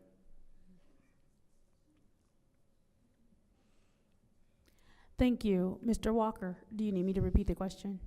Okay. I've actually worked with one budget that surpassed $1 million at the University of Michigan, Flint. That was during an initiative to increase minority student enrollment down at U of M Flint, which we did. We had a ton of money that we afforded to worthy students. That was a great joy. The other budget that I dealt with that was significant, however, did not exceed $1 million. I oversaw the utilization of about $75,000 in a family literacy program while working for Flint Community Schools through the Community Community Foundation of Greater Flint. And so I understand how important it is to keep accurate records. The one place where I think more money is needed here in the city of Flint, or more money should be allocated or budgeted to, would be the public safety, the police department. Because I find it kind of strange that I asked my daughter-in-law, who's a Genesee County Sheriff Deputy, and I says, why don't we see more of you guys in the city of Flint? She says, well, that's because the city of Flint won't pay the contract for policing within the city limits. I says, but isn't Flint in Genesee County? Isn't that a Genesee County agency? We should be entitled to at least some protection from the sheriff's department in the inner city. I mean, they have no problem pulling you over. I think that allocating more money to public safety, primarily the police department, would aid in abating some of the crime that takes place throughout the city.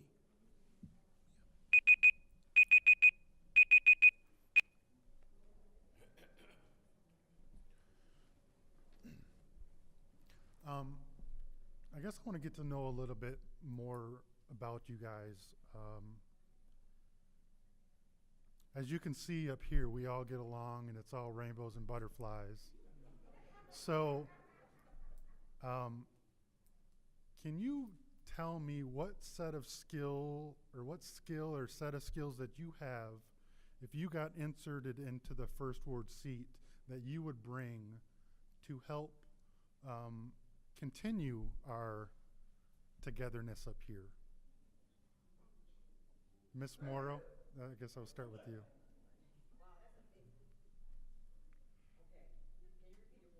Yeah, what set of skills do you have, do you think that you bring to the council to help us out, to help us further getting along better? Okay. And to get the business done? Okay. One, for our skills, I've always taught interpersonal communication skills, training in the police academy. I've taught training a lot. Two, I'm able to, as far as act as a mediator. So if there's a problem, I feel like I would try my best to try and diffuse the situation. If I see a situation about to happen, I would try and diffuse it before we get there. Two, with my interpersonal communication skills and exercising that, I know I'm gonna hear things that I don't wanna hear. Like we said, people are gonna say, if you are sitting up there, the residents are gonna say things that you don't like. That doesn't mean that if a resident says something or my colleague says something, that I have to react to it. There's a time and a place for everything. If I got a problem with another council person, I'm not gonna just go off in front of everybody and embarrass that person and put that person on the spot. I'm gonna pull that person aside and say, hey, can I talk to you? And make sure it's okay. You gotta teach people, you don't have to like a person to get along with them, but you should, the respect that you would want for yourself, you gotta give respect to get it. So, some of the things we have seen, and we all know what it is, and I'm not gonna go into that. I think I would try and just act as a mediator and try and use my interpersonal communication skills and my training as a police officer for 29 and a half years, working with the public, working with offenders. I think I can do a good job of it. Mr. Billings? What I would do, I would also use my communication skills. And I would be a listener, but I would try and resolve the problem by, like yesterday. I'll give an example. Yesterday's problem was a communication as far as somebody sitting in the wrong seat that was started. So to resolve that, pull that person to the side and ask them, could they resume where they normally be? But my communication skill and me talking to, if I see a problem, I'll walk up and talk, jump right in. I'm not scared of getting in any communication, verbal, to try and resolve things, because that's what I'm good at. I'm good at solving problems rather than making problems. That's it. Okay. Mr. Walker? Yes. I would approach the job conscientiously, committed to the process, which is going to ultimately lead to consistency.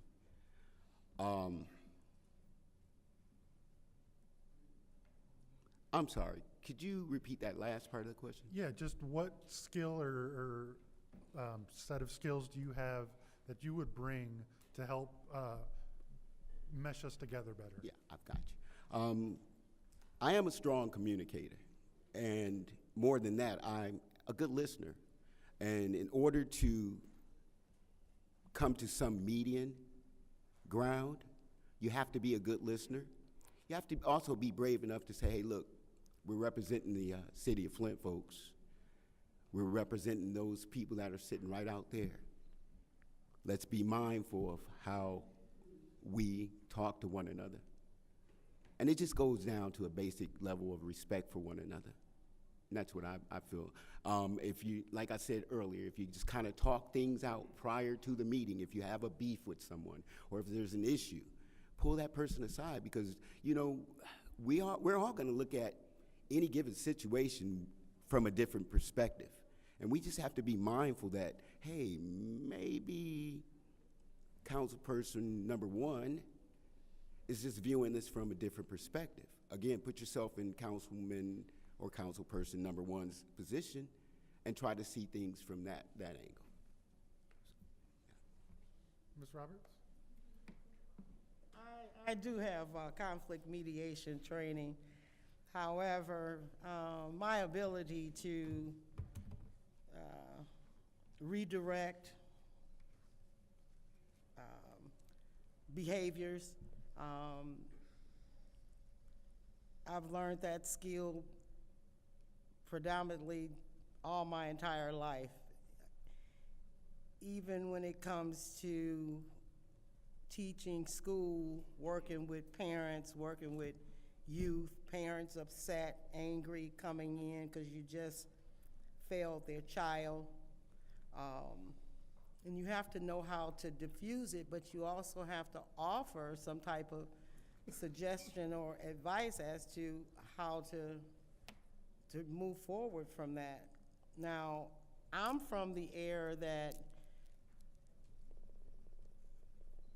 through Leadership Flint and things like that, we worked on things like that even with Flint schools, where we worked as a team, did some team workshops out at GISD and things like that, because in a school setting we have a host of teachers and things, and everybody don't like everybody for whatever body's reasons are.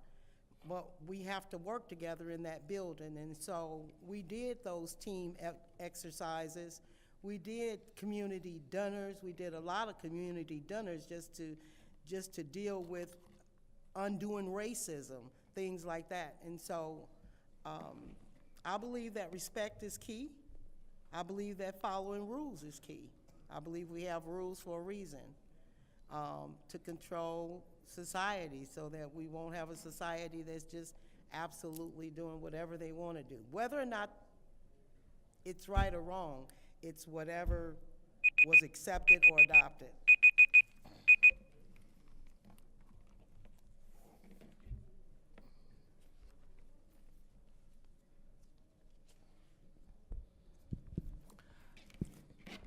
All right, so now we are going to move on with our concluding statements, and each candidate will have 3 minutes for their concluding statement.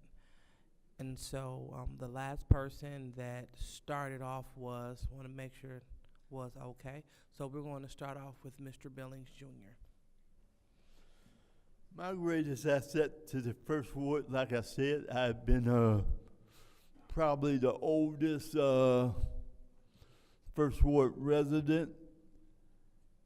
I've been a resident of my first ward for over 55 years. I implemented programs through the Hasselbrink Center. I've also implemented programs through the city using the through the CDBC block grant. I made it where people could attend centers at the age of 55, which is 50 now. And when I first started, I was 40 years old. So I've been with the centers over 25 years. And I'm also has implemented things through my fraternity, which is International Masons. I do coat drive fundraisers, but my biggest asset came when we had a little trouble with the city. If y'all remember the Cooper Center on Pasadena, I was one of the co-owners of that, and that was a building we bought to bridge the gap between seniors and children through tools such as kickboxing, learning how to teaching them school, after school programs, math, tutoring them. So I have been around, and I've seen my work when it's at its worst. I've seen it when it's at its best. And I help the various organizations in my ward. Thank you. All right, thank you. So now we're moving on to Mr. Walker. Yes, as I stated before, I would approach the job conscientiously, committed to the process, and that's going to lead to consistency. And that's the biggest thing that I think we need on the council is consistent action. Those are just a few traits that I bring. I am determined, self-directed. I'm a self-starter.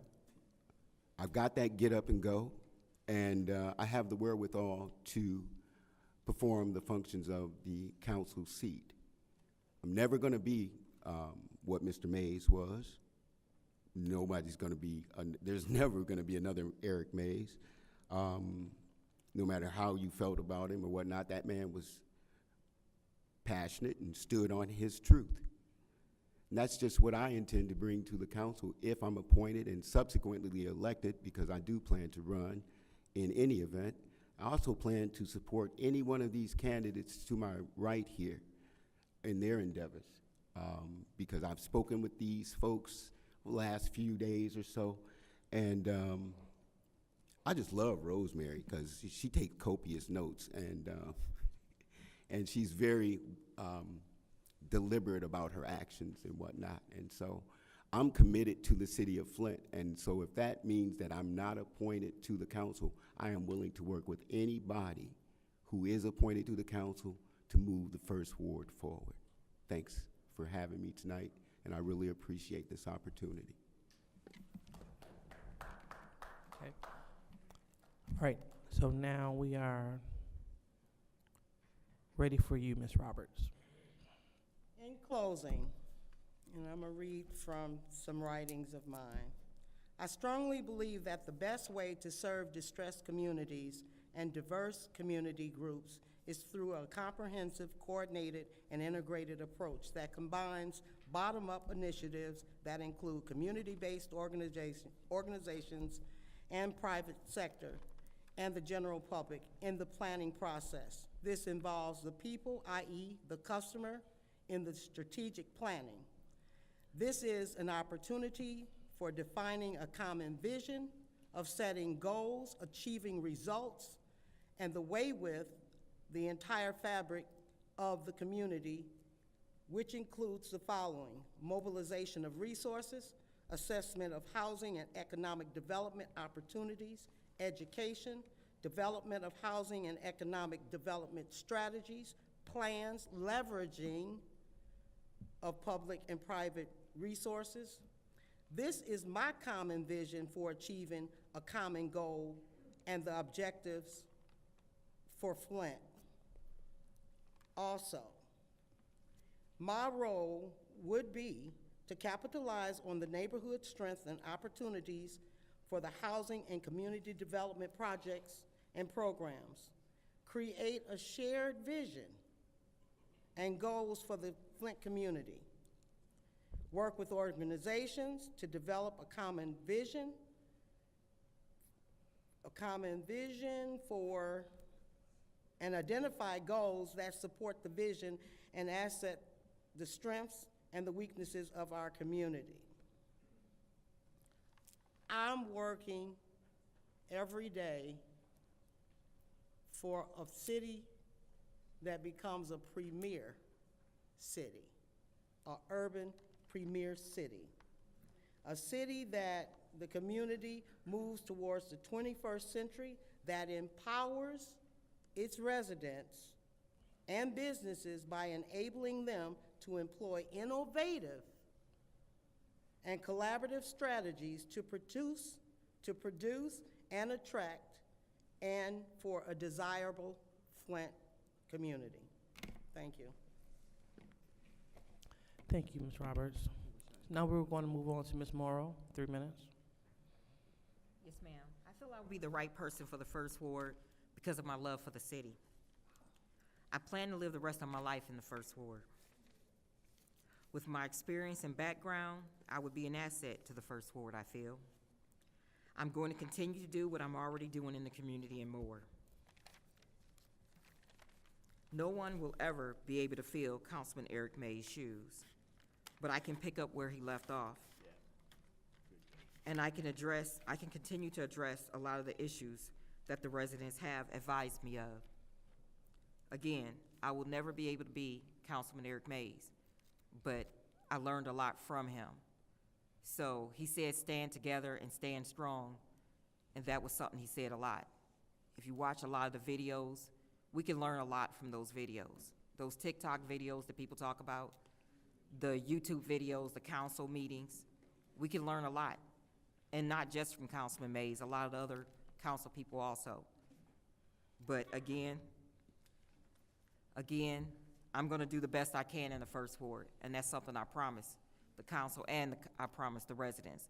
And most of all, the residents, I understand the residents will always come first, and I do know right from wrong. Thank you.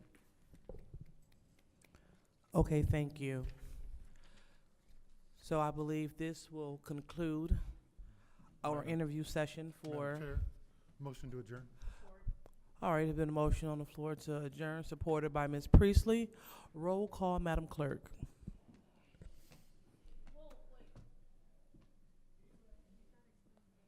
Oh, Proceed. Point of order. What's your point? We need to explain the next steps for the candidates. Okay, yeah, well, I know it's a motion on the floor, and it's been properly supported. just vote no. So, roll call, Madam Clerk.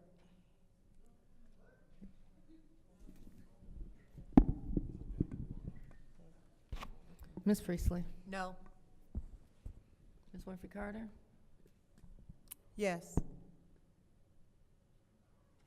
Ms. Burns. No. Ms. Mashat. No. Mr. Pfeiffer. I'm going to abstain,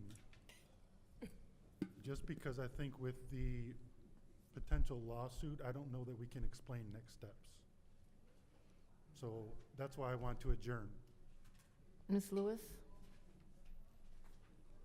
No. Mr. Murphy. No. The vote is 1 yes, 5 no, 1 abstention. The vote is 1 yes, 4 no, 1 abstention. And so the motion to adjourn has failed. So the next steps, I Yeah. will, Go ahead. Okay, thank you. So I'm going to go ahead and see if our clerk will have any final comments before we adjourn for the meeting. Okay, I will agree with Mr. Pfeiffer. At this time, we won't know until tomorrow at 5 p.m. How we will move forward with this process. So, yeah, I think we will have to wait until we hear back from the courts before we really say anything else. But I will say that the Monday meeting, you do have to appoint someone by that meeting. We just don't know moving forward, and we won't know more until tomorrow.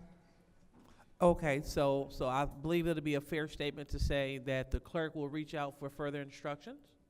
All right, very well. So thank you all so much for coming, and now the chair will entertain a motion to adjourn. So moved. All right. Any support? Supported by the councilwoman in the 7th Ward. Roll call, Madam Clerk. Ms. Winfrey Carter? Yes. Ms. Burns? Yes. Ms. Mashat? Yes. Mr. Pfeiffer? Ms. Lewis? Yes. Mr. Murphy? Yes. Ms. Priestley? Yes. The vote is 7 yes, 0 no. The vote is 7 yes, 0 no, and this special city council meeting is now adjourned. Thank you.